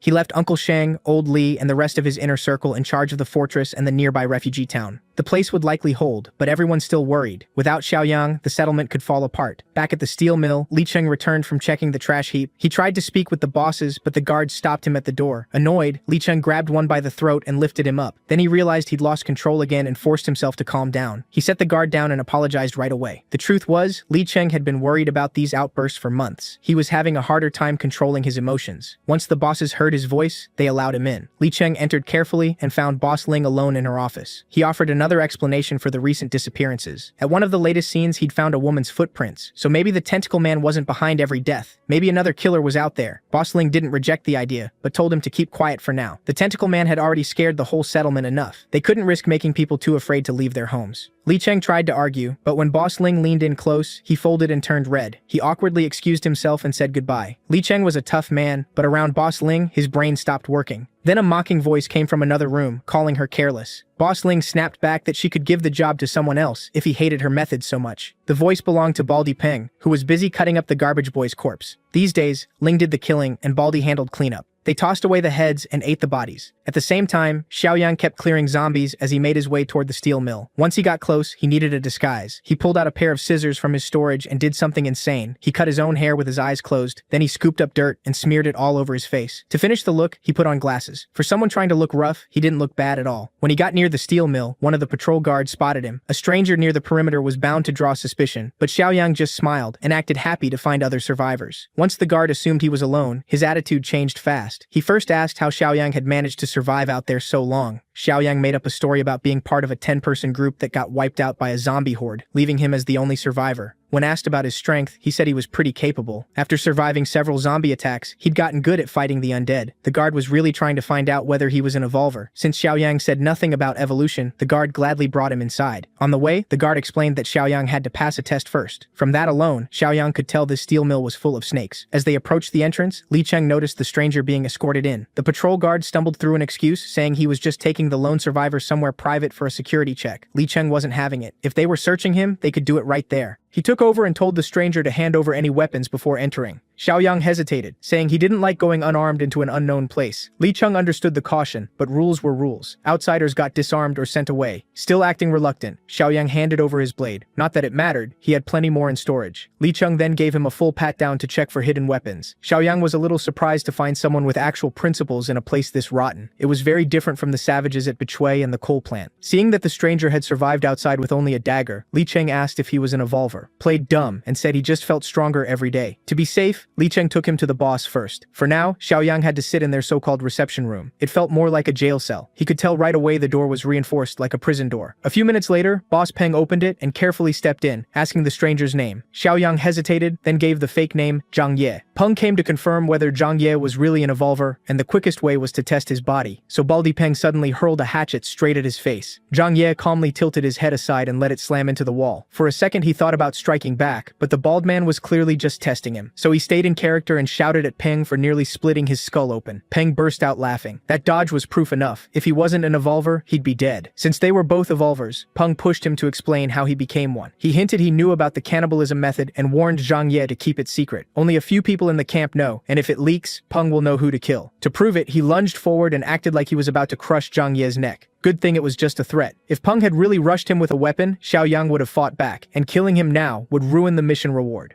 Peng seemed impressed that Zhang Ye reacted fast enough to pull a weapon. Still, he warned that while the kid was skilled, he was nowhere near Peng's level, so any thoughts of resisting should stay buried. After that little test, Peng told his men to treat Zhang Ye well, give him clean clothes, let him wash up, then bring him to the next meeting. After cleaning up, the now tidy Zhang Ye was taken to meet the other evolvers. Peng introduced Huang Ling as his partner, with Li Cheng and Huang Bin serving as settlement officers. Huang Bin would be the one showing the newcomer how things worked. Boss Ling praised Zhang Ye for finding the strongest camp nearby. Here, survival wasn't the problem. But if he wanted to eat well, he had to prove his worth. Zhang Ye promised to work hard and follow orders. Everything was falling into place. He had arrived just in time for Huang Bin's patrol. After choosing a Chang and a Xing, the group headed out. A Chang clearly didn't like the new guy joining them, but since Zhang Ye now knew the evolver's secret, this was the only squad he could be placed in. During the patrol, a Xing kept staring at him. Huang Bin, though, was fair and explained how the camp worked. In the steel mill, only Peng, Huang Ling, and this four-man team knew that eating human flesh was how they evolved. A Xing was Peng's cousin, and a Chang was Boss Ling's nephew. Since they're family, any leak would have to come from the outsider. That made Zhang Ye uneasy, especially with A Xing staring so hard. He recognized the old man, the same one Zhang Qi's group had caught sneaking around the fortress months earlier. Then there was Li Cheng. He was also an officer, strong and gifted, but he knew nothing about the evolution method. He absolutely couldn't learn they were still practicing cannibalism. If Li Cheng found out, 2 bodies would be hanging in the mill. That told Zhang Ye plenty. The bosses were clearly keeping Li Cheng down because his talent surpassed all of them. When they reached the edge of the area,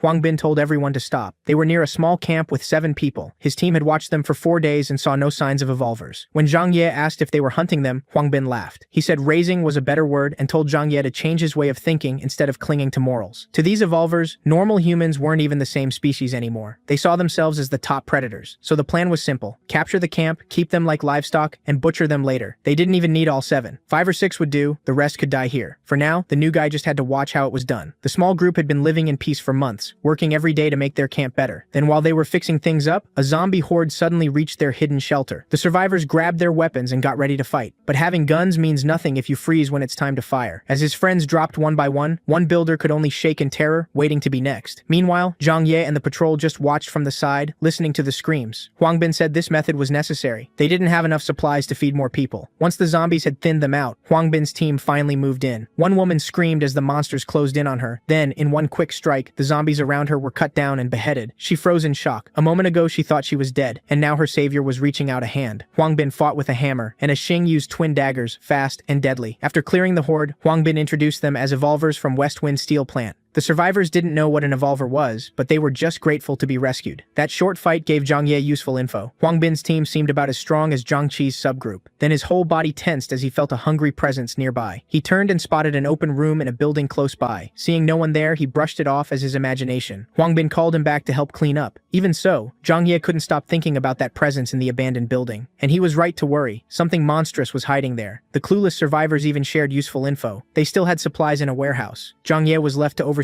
gathering them, while Huang Bin's men prepared to move a small truck later. He also had to stack the bodies of the people who had just died. The survivors who were still alive followed Huang Bin like he was their savior, which actually worked out great for Zhang Ye. It gave him room to move on his own. On the way back to the steel mill, the survivors kept thanking Huang Bin. One naive girl asked a Chung if the camp had a bath. The creep grabbed her right away and bragged that they had hot water and soap. Then the mood suddenly shifted when a Xing's instincts kicked in. Huang Bin noticed and got serious. He shouted for everyone to stay alert before whatever was coming reached them. A Chang still kept sticking close to the girl, even though she was clearly uncomfortable. A Xing may have sensed danger first, but he couldn't tell where it was coming from. Even so, he trusted his gut. Something was out there, and he was right. A Chang was the first to die when something sharp shot in and pierced his neck before he even knew what happened. Huang Bin panicked at once. He recognized that attack. The tentacle monster was here. The tentacle pulled back, leaving everyone tense. Then the creature was suddenly already inside Huang Bin's fighting range. While the group got torn apart by the monster, Zhang Ye calmly collected mutant cores from the dead zombies. Out of the whole horde, 2 zombies had dropped cores. Not a bad haul. He would have kept up the act and pocketed more if he hadn't heard desperate screams in the distance. Huang Bin was finished. The monster's tentacles had wrapped around his whole body. To end him, the beast squeezed until blood poured from every opening and even snapped one of his legs with a crack. The survivors were horrified. Even a Chang's hotshot act was gone. He looked ready to break down. Sensing he was the last real threat, the monster turned turned to the only evolver left. A Chang slowly backed away, frozen with fear. To save himself, he grabbed the girl he'd been creeping on and threw her into the tentacles to buy time. The monster gladly took the easy prey. Only this time, it wasn't anything pretty, ended with a brutal, crushing death. But the woman wasn't done yet. Her real savior arrived in style, cutting through the tentacles and pulling her free. Maybe Zhang Ye and his knife really could handle the monster everyone feared. Zhang looked the creature over and didn't seem scared at all. That's because this wasn't the real tentacle monster, just one of its sons, as the steel mill people call them. See, the main monster often mutters the word son and can turn normal zombies into these tentacled freaks. Even Baldy Peng and Boss Ling would have trouble with one alone, or so a Chang believed. So he started looking for a chance to run. He shouted for Zhang Ye to hold it off while he got help, then sprinted away. Following his example, the terrified survivors ran too. Zhang Ye could hear the betrayal plain as day. That coward had just thrown him away. The tentacle's son recovered and went after Zhang Ye, mad about those cuts. The newly regrown tentacles wrapped around him, and he didn't even fight it. He was actually curious about this whole evolved mutant having offspring thing. He stayed so calm because he had the power to back it up. He wanted to test this nasty creature for himself. The two ended up in a tug of war with the tentacles between them. Then it hit Zhang Ye. He'd never really tested the ability he awakened months ago. Today felt like the time. He planted his feet hard, steady as a rock. Finally, he used physical overload, pushing his body to a terrifying level at once. The boost was absurd. Before he was only holding even. Now he was dragging the tentacle son across the ground. When it got close enough, he stopped it with one step. The beast couldn't speak, but its roar had changed. It sounded scared now. The only survivor who stayed behind watched in shock. A normal-looking young man was tearing apart the monster that had crushed a whole team of fighters with his bare hands. By the time Zhang Ye finished, its head, limbs, and body were ripped apart and scattered. Zhang Ye walked over and asked the woman if she was okay after nearly being crushed. Seeing all the blood on his face, she screamed in fear. Now she thought he was the real monster. Zhang Ye wiped his face, smiled, and told her he wasn't one. Meanwhile, a Chang and the others who fled finally reached the mill gates. At the entrance, Baldy Peng, Boss Ling, and Li Cheng met them and asked why A Chang looked wrecked and where the others were. A Chang quickly explained that Huang Bin and A Xing had been killed by a tentacle son. Li Cheng was the only one who asked about the new guy. A Chang assumed Zhang Ye was dead too. No way a rookie survived that. Hearing that his cousin died like that, Baldy Peng was furious. He didn't know where to put that rage, so he blamed the survivors. Baldy then started cutting them down on the spot with his hatchet. They couldn't afford to lose control, but at least Baldy calmed down after killing a few of them. Then, something interrupted the chaos. A bundle of tentacles dropped to the ground and grabbed everyone's attention. They looked up and saw the mill's newest member, Zhang Ye. He and the woman he saved showed up right after Baldy's outburst. Li Cheng was surprised and impressed that the rookie came back alive. Not only that, he returned showing off a rescued girl and a pile of tentacles as proof of the kill. He explained that he had taken down the tentacle son and avenged the boss's family. After doing something that big, the leaders started seeing him differently. Breaking the silence, Zhang Ye asked for vehicles and men to help collect the bodies and loot. While he handled that job, the bosses questioned A Chang about what really happened. Even now, that coward still refused to believe Zhang Ye had killed a monster that wiped out the rest of the evolvers by itself. As far as A Chang knew, even Baldy and Boss Ling together would have had a long, bloody fight against it. Baldy was still stuck on his first impression. A guy who didn't even take a proper stance in the test shouldn't be this strong. So Boss Ling guessed the tentacle son only got those kills because it attacked by surprise. Still, they couldn't let someone that strong stay unchecked, especially with how close he'd gotten to Li Cheng. Boss Ling suddenly heard footsteps and told everyone to be quiet. Li Cheng came in with a proposal for the bosses. First, he offered condolences for A Chang and Huang Bin. Then he suggested making Zhang Ye an officer because of his strength. Baldy Peng rejected it right away. They knew nothing about the kid. Boss Ling cut him off before he said more. She believed Zhang Ye did have officer-level strength, but he'd need to prove it to the whole mill. Li Cheng argued that killing a tentacle son should already prove enough. Since they were discussing it, Boss Ling suggested testing him on the real tentacle monster. If Zhang Ye could kill it, they'd solve two problems at once. Li Cheng angrily said that was unfair. Even both bosses together couldn't do that. Boss Ling said it wouldn't be a suicide mission. The whole steel mill would move together. It was time to end that threat for good. As soon as he got back from hauling supplies and bodies, the bosses explained the plan to Zhang Ye. He was surprised they were building a plan around him after such a short time. Boss Ling played to his pride, saying he might be the strongest fighter in the settlement. Baldy Peng added that if the mission worked, Zhang Ye would get the third leadership seat. He then mockingly asked Li Cheng if he was fine with the new guy outranking him. Li Cheng forced himself to agree. With that settled, the plan would move in 2 days. Zhang Ye had to admit they were good actors. He might have believed them if Mind's Eye hadn't let him see their rotten intentions. We've spent enough time at the steel mill. Back at the eastern fortress, everyone was on edge. Their boss, working undercover in enemy territory, was calling in. Old Li and the others grabbed the walkie-talkie and listened closely. Xiao Yang reported the plan to take down the mill. In 2 days, they'd meet at the South Suburban Park. It was finally time to wipe out the last big threat in the area. Old Li took over the detailed planning. Everyone agreed Uncle Sheng should stay behind because of his age, and because the base still needed him. This mission carried bigger risks than anything before. Their best fighters had to be ready. Brother Chong, Shan Shan, Zhang Qi, and the rest of that team would be key. In the corner of the room, little Shuai insisted he wanted to fight too. His mom quickly shot that down. War was for adults, not kids. But she hadn't seen him during their hunting runs. Little Shuai was no weakling. Even among the core team, he could hold his own.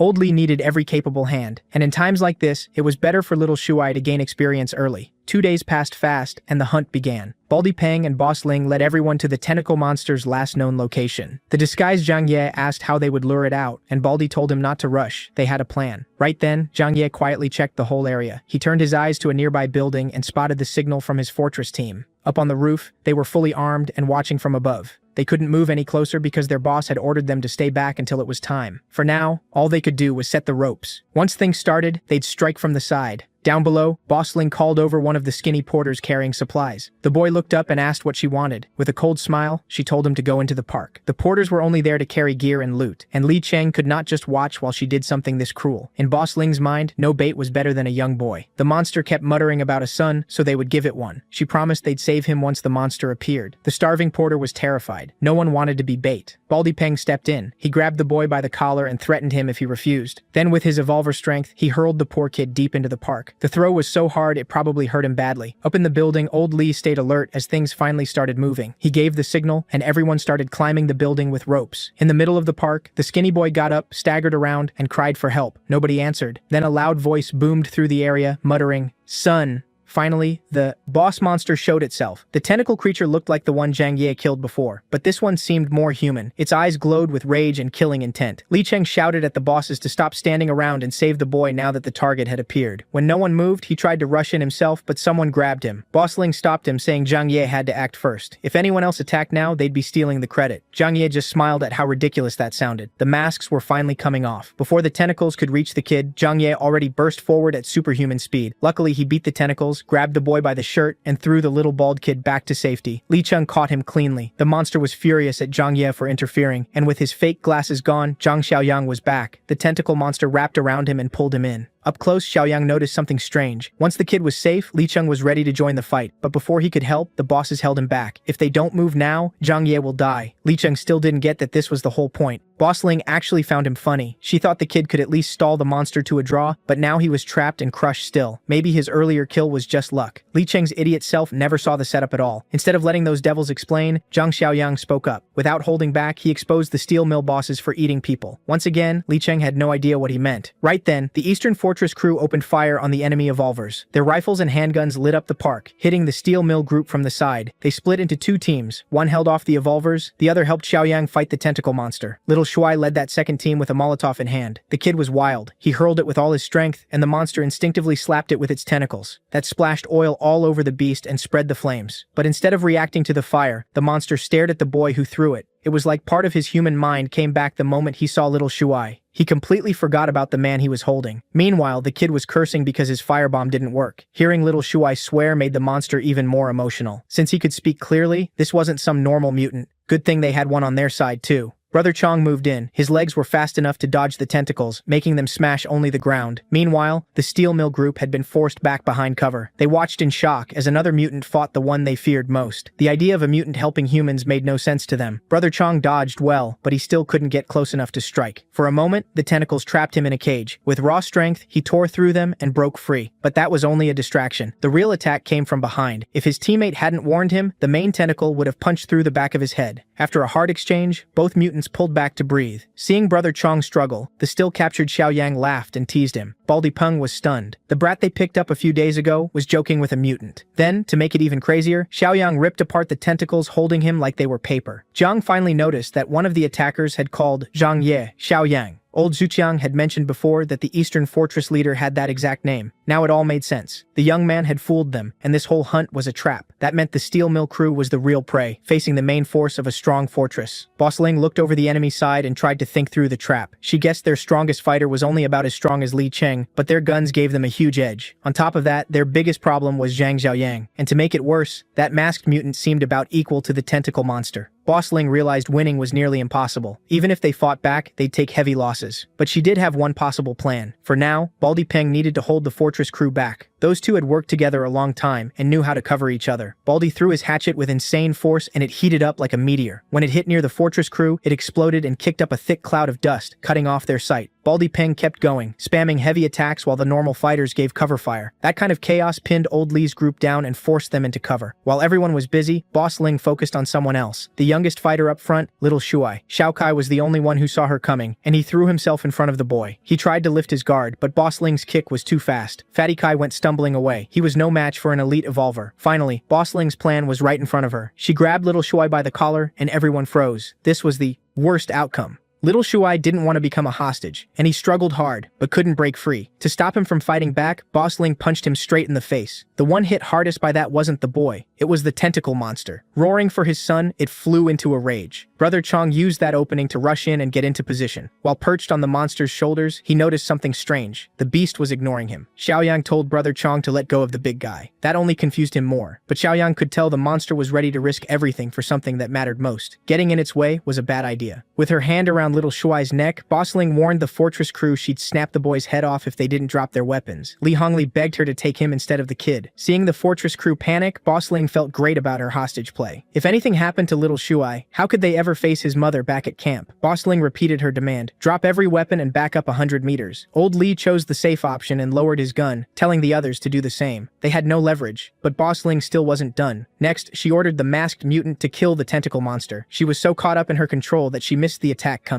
The tentacle monster shot at her like a missile, forcing her to drop the hostage and leap away. A few unlucky goons got caught in the path and were torn apart. Baldy Peng watched in horror as another revolver under him was turned into a bloody mess. Boss Ling had assumed the masked mutant was holding the main threat down, but when she looked at Zhang Xiaoyang, he was just grinning at her. The mutant stood beside him, and both of them were barely even paying attention to the fight. Li Hongli yelled for Little Shuai to run, but tentacles had already closed around him. Xiaoyang told everyone not to panic. Little Shuai was safe. Safe tentacles, basically. Of course, nobody understood what he meant. All they saw was the boy wrapped in deadly tentacles. But somehow this time the monster held him gently while calling him son. Xiaoyang then reminded them he'd promised to keep Jiang Shengji's wife and son alive. Yeah. They had met this horrifying monster before. Jiang Shengji must have the same kind of mutation as Brother Chong. When Little Shuai recognized what was left of his father in that monster, he burst into tears. Watching from the side, Baldy Peng called this whole thing insane and ordered a retreat. Too bad for him and the steel mill crew. They had made an enemy of something beyond them. Still cradling his son carefully, Shengji sent his tentacles out for revenge. Baldy Peng was the first to get caught and crushed. He screamed for Boss Ling to help and cut the tentacles off. They had always covered each other before, but not now. Huang Ling turned and ran straight for the trees. Boss Ling tried to save herself and ditch everyone else. She knew they were no match for the monster, so her only plan was to use Wang Depeng as bait and hope he lasted long enough. Too bad for her, that plan was doomed from the start. She wasn't fast enough, and the tentacles caught her ankles before she could get away. That sent her face first into the pavement.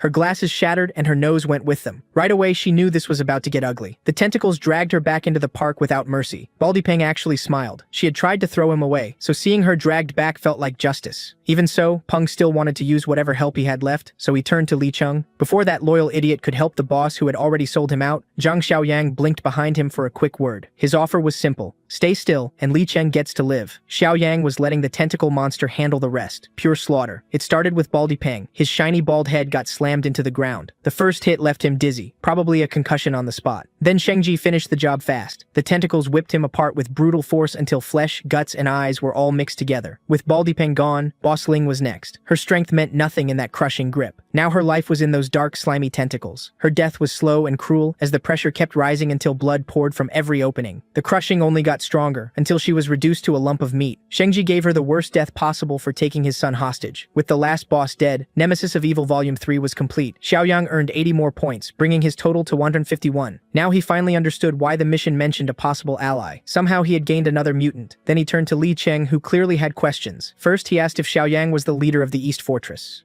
The next question was about the cannibalism mentioned earlier in the chaos. Xiaoyang answered bluntly, "People do not become evolvers through luck alone." Slowly, Li Cheng started putting the pieces together. He remembered the early days at the steel mill, when he looked after a woman and her daughter. One day, the little girl asked for some of his canned meat. He gave it to her without a second thought, thinking it was nothing serious. Then the truth hit him, and he froze like he was about to snap. A few days after he shared that meat, the first so-called tentacle monster attacks began. The woman he had been helping lost her daughter. Now he realized those attacks were just a cover to thin the herd and kill their own people. The thought made him sick. That canned meat given to the stronger fighters was made from human flesh. The steel mill bosses turned him into an evolver by tricking him into cannibalism. Li Cheng lost it. He punched the bloody mess that used to be his boss, screaming until blood splashed all over him. By the time he wore himself out, he looked freshly born and red. Then he faced Xiaoyang, bared his teeth, and asked if he had gained power the same horrible way. Li Hongli stepped in and cleared the air. They were not cannibals, just better informed than most survivors. With Xiaoyang's knowledge, they knew other ways to grow stronger. To prove it, Xiaoyang handed Li Cheng a mutant core. Mutant cores are rarer than human flesh, but far stronger and free of those nasty side effects. Li Cheng had likely felt those effects already. Evolvers made through cannibalism struggle with strong emotions and become more likely to snap or turn violent. Sadly, Li Cheng could not go back to who he was before. All he could do now was stop eating human flesh so the urges would not get worse. As for Shengji, Xiaoyang was just happy the father and son had found each other again. When asked if he could talk clearly, Shengji answered in broken, hard-to-understand words. He could only piece together rough phrases. Still, Xiaoyang seemed to understand him just fine. Like Brother Chong, Shengji's mutation damaged his speech, but not his mind. Bringing him back to base like this would only terrify people. Luckily, Shengji was used to living in the city. Seeing his son safe was enough for him. He called Xiaoyang super high IQ, his way of saying the kid was smart. With every threat gone, Westwind Steel Mill had no leader left. Maybe Li Cheng could take charge, but after learning he had become a cannibal, he no longer trusted himself to lead. So Xiaoyang put Li Hongli in charge of overseeing the steel mill, and the former cop agreed. As for Li Cheng, he promised to keep the darkness inside him under control if he joined the fortress. While the mess in the park was ending, something serious was happening near the edge of City S. A group of survivors was under attack. Strange creatures chased them through a city covered in green haze. They had to make brutal choices, leaving behind anyone who could not be saved. Once those vine-like monsters got close, the only move was to run. So they did. The people left behind died horribly. As the green fog spread, the plants kept taking over. By the time they finished feeding, the victim was no longer recognizable. Then a corpse controlled by living plant monsters stood back up. City S had become a nightmare. The group kept shrinking as they fled, and one woman finally ran out of breath. Her boyfriend tried to drag her forward, warning that stopping meant getting torn apart. Then a strange sound came from nearby. When they listened closely, they realized it was wind, which meant the edge of the forest was close. The way out was near, but so were the mutants. They could not waste even a second. The couple at the back tried to encourage each other. Safety was almost there. After a few more minutes, they finally saw light ahead. Then the woman got snagged by a loose vine that moved like it could see. It wrapped around her neck and lifted her into the air, cutting off her breath. The vine belonged to a giant Venus flytrap mutant, and everything happened in an instant. Her body was torn in half. The lower half dropped to the ground. Her boyfriend completely broke down, screaming about Xiaotong and losing his mind. But the group had no time to mourn. The plant mutants were already close enough to hear. Their leader slapped the man hard to snap him out of it. Xiaotong was dead, and nothing could change that. Now he had to choose whether he wanted to keep living. In the end, the group escaped the forest and entered another city. The plant mutants kept coming after them, slow but steady. They lacked speed, but made up for it with numbers. Their leader kept moving until he found a place he recognized. He was sure they had reached M City Wilderness Park. What felt strange was how empty it was. No people, no zombies, nothing. After what happened in City S, maybe everyone here had evacuated too. Then the group spotted someone hiding by a street pole, and not very well. Since the figure did not attack, they assumed he was human and asked where the evacuation point was. Big mistake. The one they asked was Zhang Shengji, the tentacle monster. Once he showed his dark skin, black eyes, and writhing tentacles, the survivors realized just how badly they had messed up.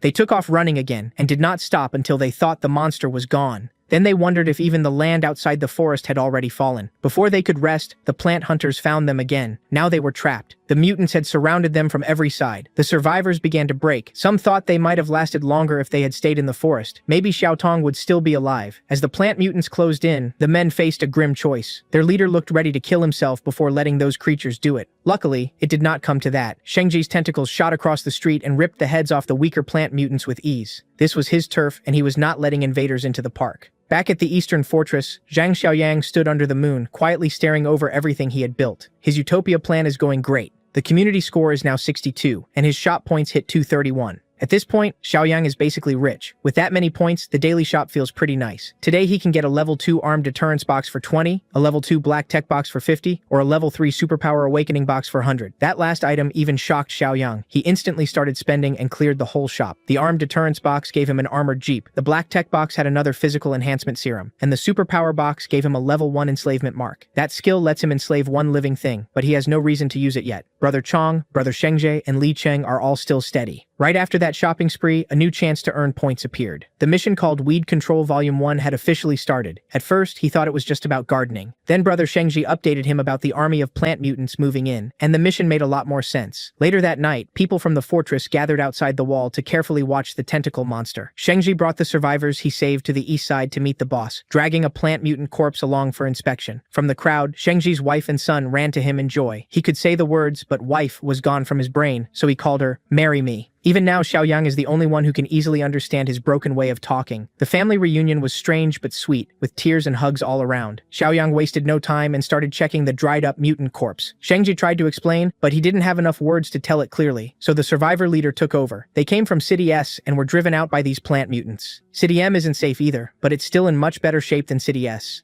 On the way to the fortress, the new group saw plenty of zombies wandering around. Xiaoyang sent one of his men to bring back the armored jeep he had parked 2 blocks away. Tonight, he wants to check the border between the two cities. With the armored jeep and the survivor guiding them, they got there smoothly. Only a few hours had passed, but the vines had already grown much taller and spread even farther. To understand the problem better, Xiaoyang wants to head deeper into the jungle. The survivor had just escaped that nightmare, so of course he wanted no part of going back.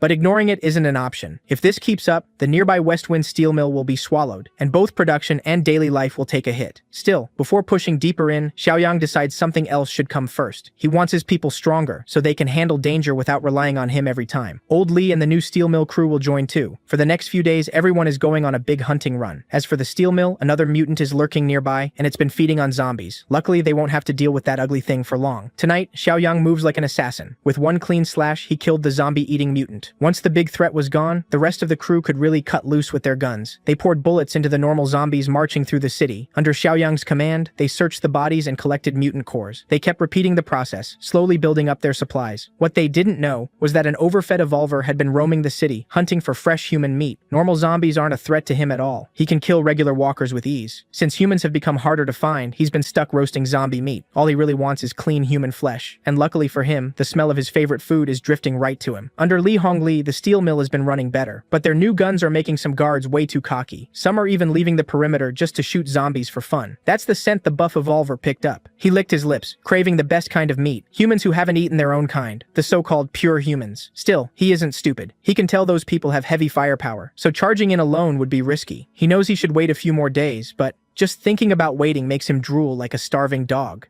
Back at the fortress, Xiaoyang is messing with the system shop again. After that, he calls everyone together. They've been hunting as a team for 3 days now. He tells Li Hongli and Zhang Qi to divide up all the gains. Old Li objects, saying they can't keep all the resources when everyone helped with the hunts. Xiaoyang shuts that down. The others already have plenty of guns and ammo. What they need now is a few elite fighters, not a bunch of half-grown evolvers from spreading cores evenly. Besides, everyone trusts his judgment. Xiaoyang has never led them wrong. As for Shanshan, he has something different in mind. He brings her into a private room, just the two of them. A little nervous, she asks what he's about to do. Outside, little Shuai, Wanwan, Zhangqi, and brother Chong listen in. All they hear is the boss telling her to bear with the pain. A few minutes later, the door opens and catches the whole nosy group. Zhangqi awkwardly swallows and blurts out that brother Xiaoyang finished pretty fast. They really thought he and Shanshan were doing that. Still, it's good Zhangqi is there. Shanshan is holding her arm, and an empty syringe sits on the table. So yes, she did get poked. After taking in so many mutant cores, Zhangqi has become one of the settlement's strongest fighters. Now Xiaoyang wants him to spar with the newly boosted Shanshan. Zhang Qi refuses at first. He says he doesn't hit girls. So Xiaoyang tells Shanshan to slap him, and not to hold back. Zhang Qi feels pretty confident in his toughness after all those mutant cores. Then Shanshan slapped him so hard it nearly wrecked his jaw and twisted his whole face. Brother Chong and Xiao Kai had to step in and stop things. Shanshan is stunned by her new strength. Xiaoyang had injected her with a physical enhancement serum, putting her just below brother Chong. Zhang Qi clearly thought he ranked much higher than that. And of course, Xiao Kai couldn't resist clowning him for looking so miserable. Once everything was ready, Xiaoyang gave everyone their roles for the forest mission. Along with his best fighters, he chose the new survivor leader to guide them. The man shut that down immediately. He escaped that place once and swore never to return. Li Cheng mocked him for backing out, but the man had a point. He had no family or friends left in that city, so he'd rather stay in the fortress and work. So the guy who lost his girl volunteered to be their guide instead. Meanwhile, in the western suburbs, the buff evolvers are searching building after building for someone. His brain is getting slower every day. If he doesn't eat fresh human meat soon, it'll only get worse. While he was banging on his head, he heard another pounding sound in the distance. He rushed over, following the noise. When he opened the metal door of an abandoned building, he found 2 couples going at it like wild animals. The buff evolver cleared his throat to make them stop and look at him. All 4 recognized him right away, and none of them were glad to see him. He told them he wasn't here to steal this time. He came with information. The women didn't trust a word he said. Everyone there had already accepted being half monsters, so lying would be pointless. He swore he was telling the truth. He found a group of pure humans, heavily armed, and wanted help hunting them. The half monsters crowded around him, watching every move and word. In the end, they agreed to trust him this once. If he was lying, they'd just eat him. Just like that, he was welcomed into the group. Then the redhead half monster gave him a very warm welcome of her own, and he wasn't about to turn that down. While that weird scene played out in the city, Xiaoyang's team had reached the border. Their guide is Zhu Xingkai, the man still grieving his girl, and Xiaoyang praises his courage. Shinkai says he wants revenge on the plant mutants that killed her. On top of that, his parents are still trapped in the jungle. Xiaoyang takes point, Li Cheng guards the rear, Brother Chong and Shengji cover the left and right, and Shinkai stays in the middle. Xiaoyang only took this dangerous trip to stop the jungle from spreading into his land. Any rescue comes second. Suddenly, a wet vine dropped and splashed sticky slime on his face. Shinkai instantly went on alert. He had seen that slime before and shouted for the boss to move, but it was too late. The slimy vine wrapped around Xiaoyang's neck like a python. Then the giant Venus flytrap appeared, the same monster that bit Xiaotang in half. No one had ever escaped its mouth before, but that was about to change. Xiaoyang grabbed the vine and pulled without fear. He yanked so hard the creature's nasty insides came spilling out. Shinkai was stunned and could barely speak. The guts dropped to the ground with a heavy thud in front of the boss.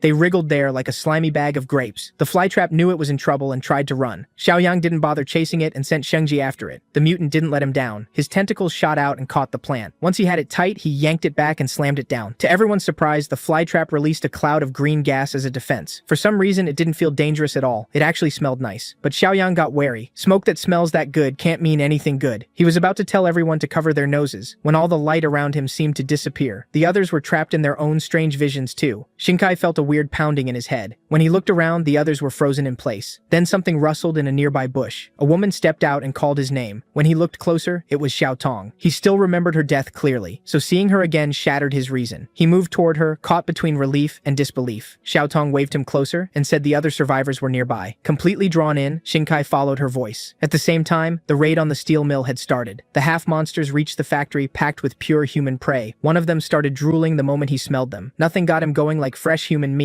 The others told him to calm down, but hunger had already taken over. Before they could stop him, he rushed in. He charged blindly, ready to eat without any plan. The guards spotted him right away, but they were too slow. Before they could even raise their rifles, one of them was already eaten. The gunfire alerted Li Hongli. The guards had dealt with zombies before, but a half-monster was way beyond them. Their AKs did nothing. Every shot healed almost at once. Ignoring the bullets, the hunter kept feeding. He would have wiped out the outer guards if old Li hadn't arrived and kicked him in the stomach. That one hit sent him spinning. He regained control mid-air and landed cleanly. At this distance, old Li could keep blasting him with heavy rounds. The idiot had to fall back. Far away meant bullets. Up close meant a beating. Old Li ordered his men to carry the wounded to the infirmary and stop the bleeding. The half-monster limped back to his group, hurt and humiliated. He didn't even make it all the way before collapsing. His group showed no pity. They had warned him to wait, but he was too stupid to listen. He snapped at them to quit messing around and bring him meat so he could heal. But that's not how their group works. If you're weak and dumb, you get left behind. Even then, he was still arrogant. Annoyed by his whining, one of the girls crushed the back of his neck until he stopped moving. Less mouths to feed meant more meat for the rest. With that, the 4 remaining half-monsters made a plan to get inside the factory. While the boys were still thinking, the girls already had the answer. They still looked human, so they could just walk in through the front gate. Back in the woods, Shinkai hesitated when he felt something unnatural pulling him toward Xiao Tong. The fake was getting impatient, and her disguise was starting to fail. Before she could touch him, a flying knife cut off the shapeshifter's head. For the second time in just a few days, Shinkai had to watch his girl die.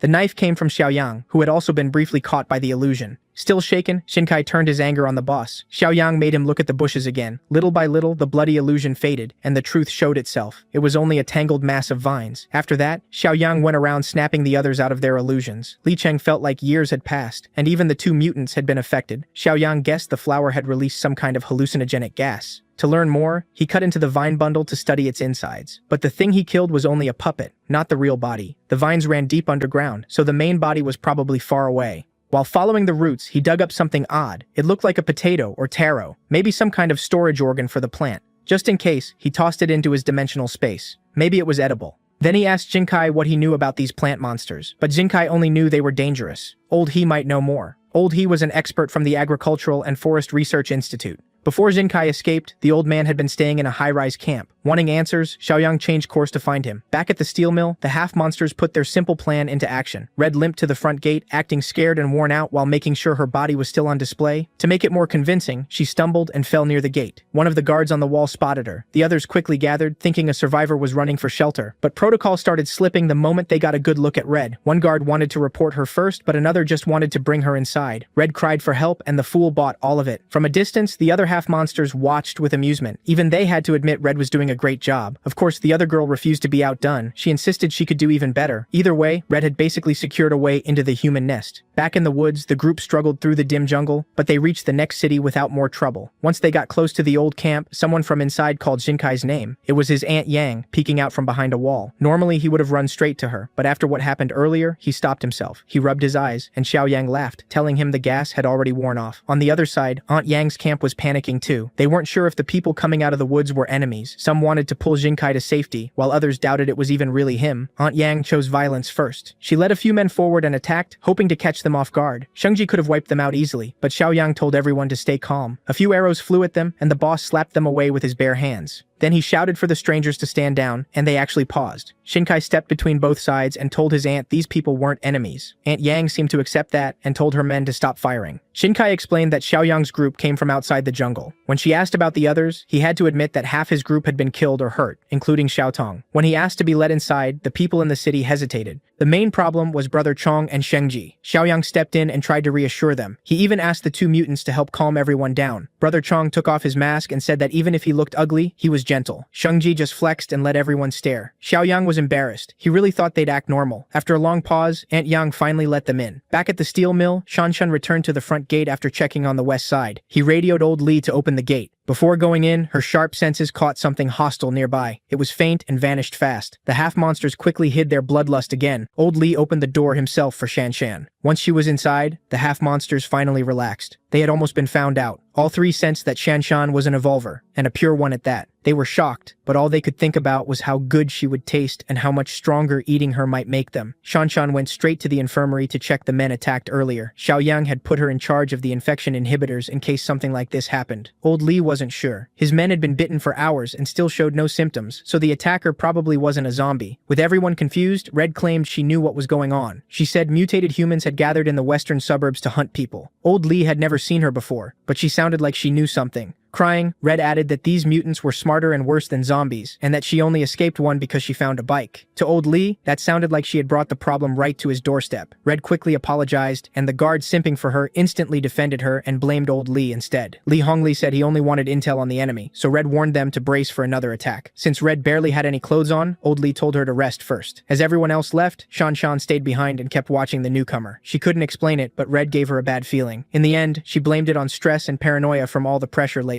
Back in City S, the group reached a high-rise standing in green smog. Xiao Yang asked why the survivors chose this place instead of stronger buildings nearby. The answer was simple. Down on the ground, people die. The green fog gets thicker closer to street level, and too much of it can turn a person into a plant mutant. Only buildings 10 floors up or more are safe enough. They climbed the stairs while talking. At the top, Xiao Yang finally met Professor He and filled him in on the jungle, the outside world, and the trouble in the other city. After that, he brought Brother Chong and Shengji in to meet the people living in the high-rise. As for T-City, B-City, or places overseas, nobody had any news. So far, there was no organized rescue. Everyone was on their own. Then Xiao Yang showed the professor the strange potato he had dug up and asked what it was. Professor He said it was the tuber of those plant mutants. It can be eaten, and the people here had been surviving on it for a while. Without the food shortage, they never would have touched something so creepy looking. Still, finding a usable food source was huge. Their talk was cut short by an emergency outside. Without the food shortage, they never would have touched something so creepy looking. Still, finding a usable food source was huge. Their talk was cut short by an emergency outside.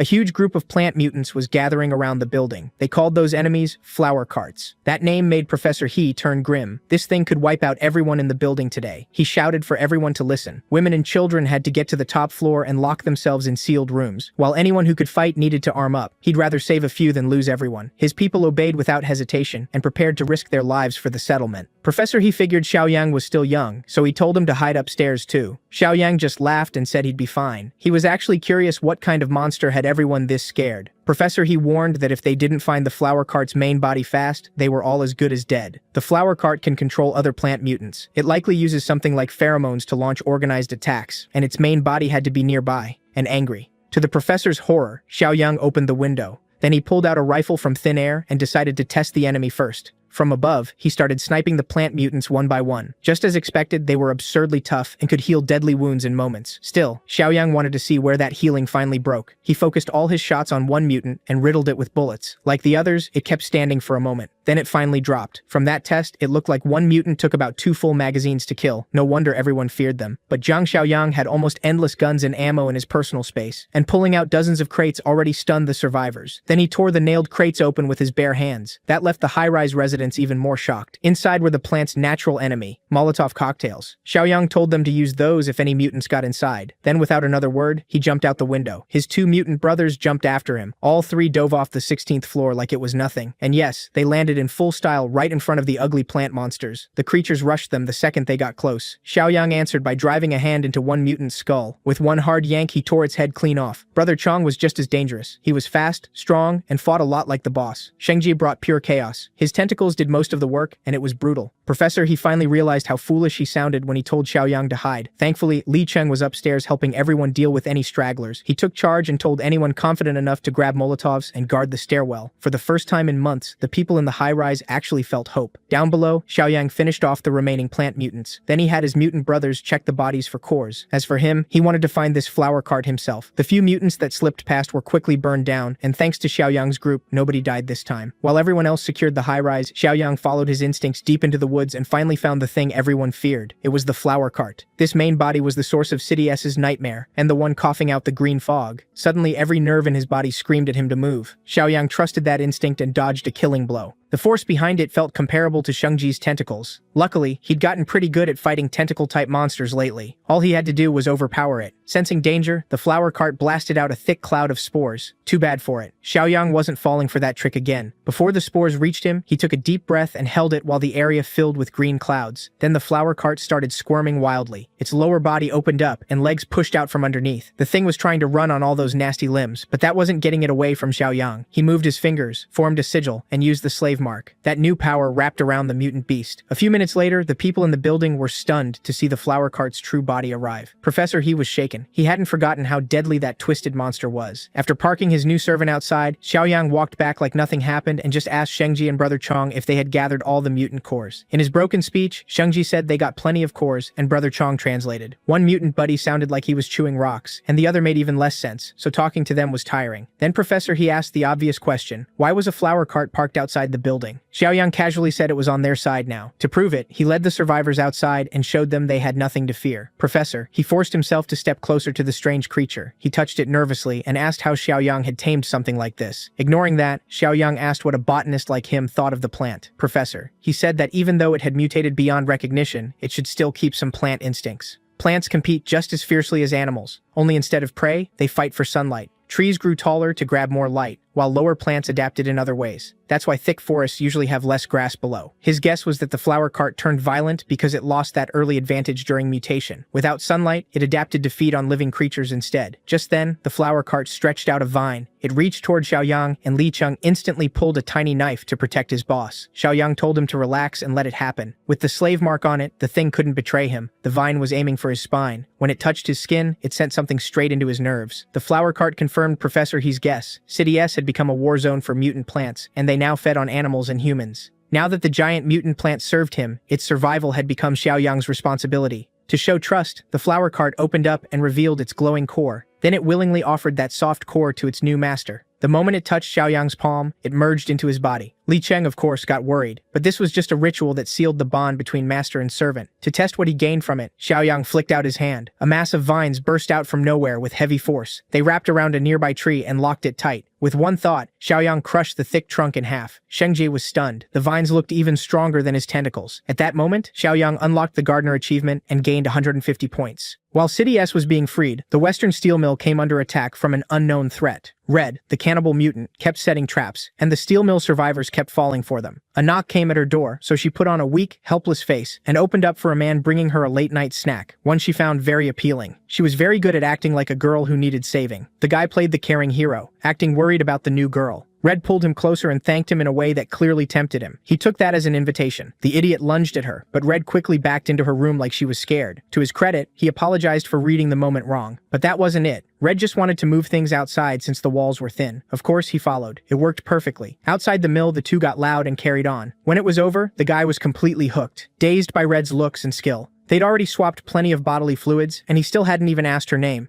Then the mood broke when he spotted something nearby. He noticed a torn sleeve from his friend's jacket sticking out of a dirty plastic drum. When he lifted the lid, he found mangled guts and a bloody mush he could barely recognize. That was when Red attacked, locking her claws around his neck. At least the poor guy got one last good time before she ate him. Outside the steel mill, Red's group was still hiding nearby. Musclehead got caught sleeping and took a hit to the back of the head. He was supposed to be on watch, and Baldy had no patience for someone nodding off. This mattered. They had to be ready when Red finally gave the signal to attack. While they argued, Blondie started getting nervous about Red not signaling back. It was starting to look like Red was keeping all that fresh meat in the mill for herself. So the three went around the factory to look for signs of that selfish traitor. Their sharp sense of smell led them to drums full of blood and guts. That confirmed it. Red had gone solo. Blondie told them the fix was simple. If Red could seduce her way in, so could she. Baldy hated the idea. One glutton was bad enough. Sending another one in sounded stupid. Musclehead stepped between them and argued that Blondie had a point. She was their best shot at getting inside now. Baldy knew that too. He finally agreed, but warned that if Blondie pulled the same stunt as Red, he'd storm in and kill both traitors, even if it cost him his life. After a bit more talk, they reused the same plan that had worked before. Blondie put on a helpless act and knocked at the gate. The guards at the entrance immediately raised their pistols. Nearly crying, Blondie claimed zombies had chased her and she barely made it out alive. The guards looked her over and got excited, saying they were lucky to find another beauty so soon after the last one. Some even thought Blondie had the better body. They were about to let her in without a proper check when Red suddenly rushed out and warned them not to trust her. She claimed Blondie was the mutant that had tried to eat her before. Red screamed for them to shoot the flesh-eating witch. Believing her, the guards emptied their guns at Blondie and drove her away from the gate. Blondie felt the bullets tear through her body, leaving deadly wounds. Full of holes, she stumbled and accidentally exposed what was under her short dress. The guards ran inside to grab gasoline and burn the body. That gave Blondie just enough time to recover and escape. Somehow all three left without guarding her while they reported everything to Brother Lee and Sister Sean. By then, Blondie had already dragged herself back to her group. After using the last of her strength to return, she collapsed at their feet. Knowing she was damaged now, Blondie begged them to spare her and swore she'd obey from now on. Baldy didn't care. They were the same kind, and they all knew what it meant to be compromised. He grabbed a huge boulder with one hand and raised it over his head. They could always make another plan to get the settlement's food, but before he could smash her skull, Baldy was the one whose blood spilled first. Musclehead stepped in and slit his throat from behind. Baldy's bald head dropped to the ground. Musclehead licked the blade clean and enjoyed the blood. Blondie thanked him again and again, and he said she'd get Baldy's arm and leg, just enough meat to heal a little. He planned to eat the rest himself. Blondie knew greed drove him. If she had died instead, he'd only get scraps. By killing Baldy, he took control and the biggest share. Back inside the steel mill, the leaders finally noticed more and more people going missing. Li Hongli was under pressure. What kind of leader lets this happen right under his nose? Fed up with the mystery, Shanshan decided to handle it herself. She searched the outer area of the mill for any clue. It didn't take long for her to find the bloody drums filled with butchered remains. She brought armed men over, and they confirmed part of their man's torn jacket was mixed in with the gore. They even spotted Horndog's shoe floating inside. Red started feeling cornered. Baldy's group must have found her dumping spot and left the evidence exposed. Shanshan found no signs of a fight in or around the settlement, and the night had been quiet, so she turned to the newcomer and asked what it all meant. Realizing she was done for, Red started trembling. Her usual tricks wouldn't work on Shan.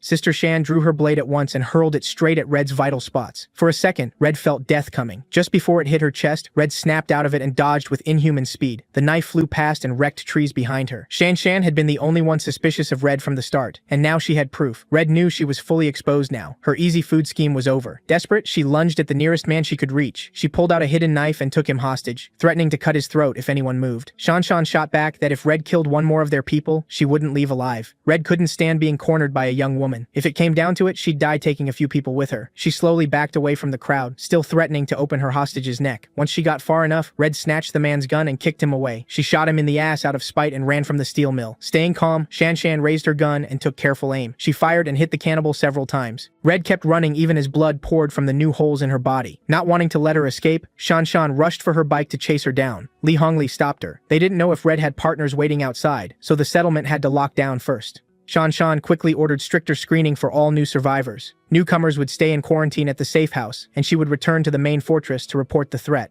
Honestly, Li Hongli was impressed by how capable and decisive she was in a mess like this. Back in S-City's woods, regular plant-mutated undead were still wandering around. Not for long. To test his new power, Zhang Xiaoyang led the group with Shengji, tearing through enemies with vines and tentacles. For those two monsters, clearing the area was almost effortless. That let Brother Chong and Li Qing gather the cores and burn the bodies. Soon they had a huge bonfire fed by undead corpses. Professor, he wasn't sure whether to feel protected by their savior or pressured by how strong he was. Xiaoyang's Utopia mission was speeding up and earning him plenty of points. His whole group was in top form. With plant mutants no longer much of a threat, Xiaoyang's team and the S-City survivors soon reached the main fortress. Uncle Sheng welcomed them and quickly filled the young boss in on what happened while he was away. Xiaoyang introduced the survivors from S-City, led by Professor He from the Agricultural and Forestry Academy. For now, the S-City group would stay at the fortress. Once things were ready, they'd move to the edge of the city jungle and build a third settlement there. Right then, Shanshan arrived on her bike. Urgently, she reported everything that happened at the Western Steel Mill and suggested the same tighter security for the main fortress. Professor He's group wouldn't need the strict screening, since the boss had already vouched for them. When Xiaoyang heard the steel mill had lost a few people, he wasn't worried. In fact, he saw it as good news. The more danger his Utopia faced, the bigger the mission rewards. And right then, the fourth part of the Villain Vanquisher mission had begun. Clearing the western outskirts would earn him 120 points. Meanwhile, Red barely made it back to the hiding spot after escaping with her life. Then she heard footsteps, and her dark heart skipped a beat.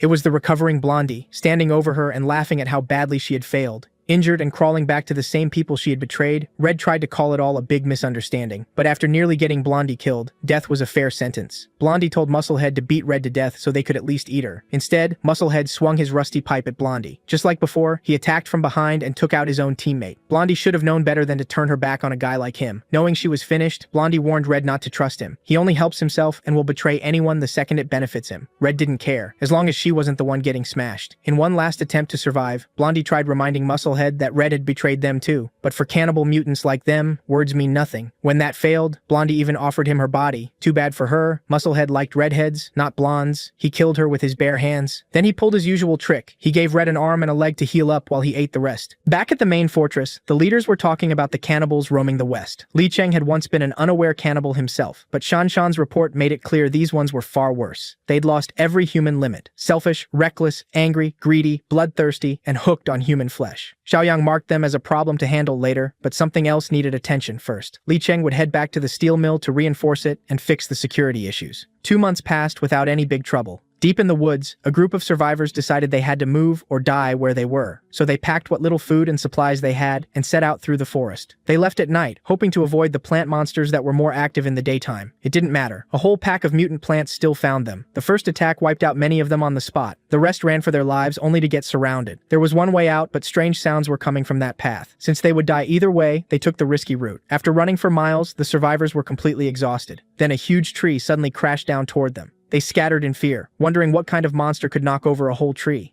When the dust cleared, they found people cutting trees with chainsaws. One survivor recognized Zhu Xinkai among them. Xinkai was shocked to see an old friend, Liang. He quickly explained how they had settled in M-City. Their reunion was cut short by the sound of mutant plants getting closer. Seeing Liang panic, Xinkai laughed and told him not to worry about a few plant freaks. He calmly pulled out a radio and reported a creature sighting in his squad's zone. Then he told Liang and the others to come over and stay out of the way. A moment later, the anti-plant squad arrived in full gear with flamethrowers. Liang and his group were stunned. The squad lined up and opened fire, turning the mutant plants into barbecue. The flames burned through them while the creatures screamed and growled. Li Cheng, Brother Chong, and Sheng Jie also showed up, though they hardly needed to do anything for weak threats like this. Liang couldn't believe humans had built a force this strong, and it was all thanks to Chief Xiaoyang. Then he saw Li Cheng standing with the 2 mutants and nearly lost it. Xinkai and the others were already used to them. Brushing off Liang's fear, Xinkai invited him to join the settlement and meet the chief. The third settlement on the jungle's edge had grown smoothly. They'd even built a full farm. Liang could hardly believe it. While his group had been living in fear, these people had figured out farming in a jungle full of plant monsters, and they weren't growing normal crops, they were raising mutated ones. When Liang picked up a mutated potato, he freaked out and threw it away. Xinkai explained that the crops came from the same kind of plants as the monsters, but they had been changed into high-yield food that was easy to harvest. Like so many other things, it was possible because of Chief Xiaoyang. Professor He led the project and turned mutated crops into a reliable food source. With Xiaoyang's link to Flower Cart, changing crop traits became much easier. They were already close to harvest season. The land clearing was going well. Professor He handled expansion, and Li Cheng guarded the area. Now that the third settlement was stable, it was time to deal with the cannibals in the west. At M-City's border, 2 people walked around like the place belonged to them. It was Zhang Xiaoyang and Brother Chong. The muzzled mutant warned his chief they were being followed, and Xiaoyang could tell the group behind them was about as strong as Zhang Qi's team.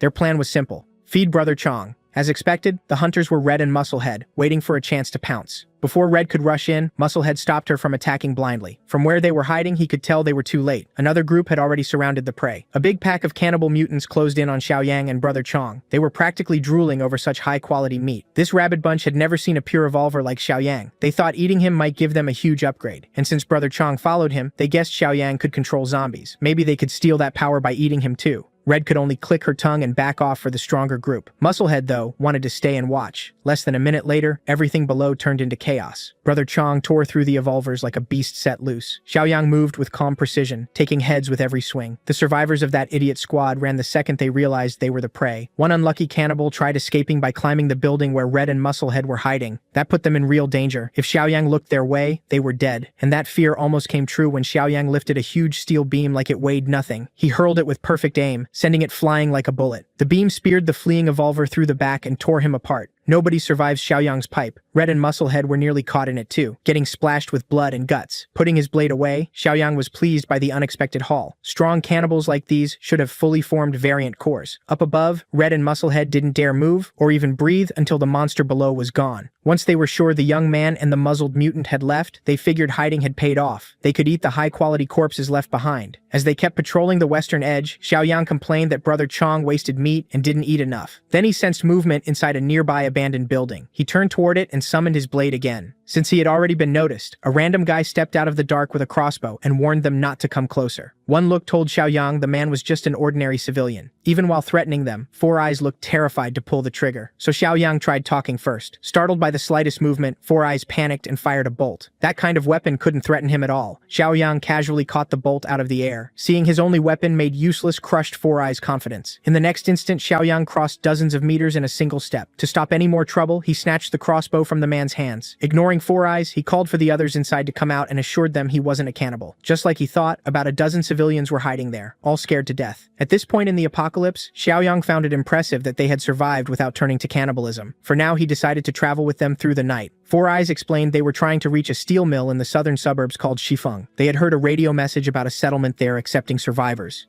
But along the way, they realized normal people couldn't survive the cannibals roaming the suburbs. Later, they heard about another human settlement in the northern outskirts that was actively hunting cannibals, and the rumor seemed real. People said the place was called Jifeng, and that its leader was strong enough to fight 5 or 6 cannibals alone without breaking a sweat. Still, the western outskirts had at least 1,000 cannibals. One man couldn't protect everyone. Four Eyes believed cannibal evolvers usually hunted alone and rarely grouped up, though some in his party disagreed. Four Eyes insisted that if cannibals really worked together in big groups, survivors like them would have been wiped out by now. But one man disagreed. He still wanted to go to Zifeng Steel Mill and hoped to find his brother there, even if the odds were almost zero. He also worried the people at Zifeng might be cannibals. Four Eyes wasn't completely wrong though. The old rulers of the steel mill really were monsters, but their new leader was standing right in front of them. Xiaoyang calmly told them he killed the evolvers who used to control the place and changed how it was run. Hearing that, the man tearfully said his brother was Li Cheng, a former deputy officer from the southern suburbs, the same Li Cheng now in the chief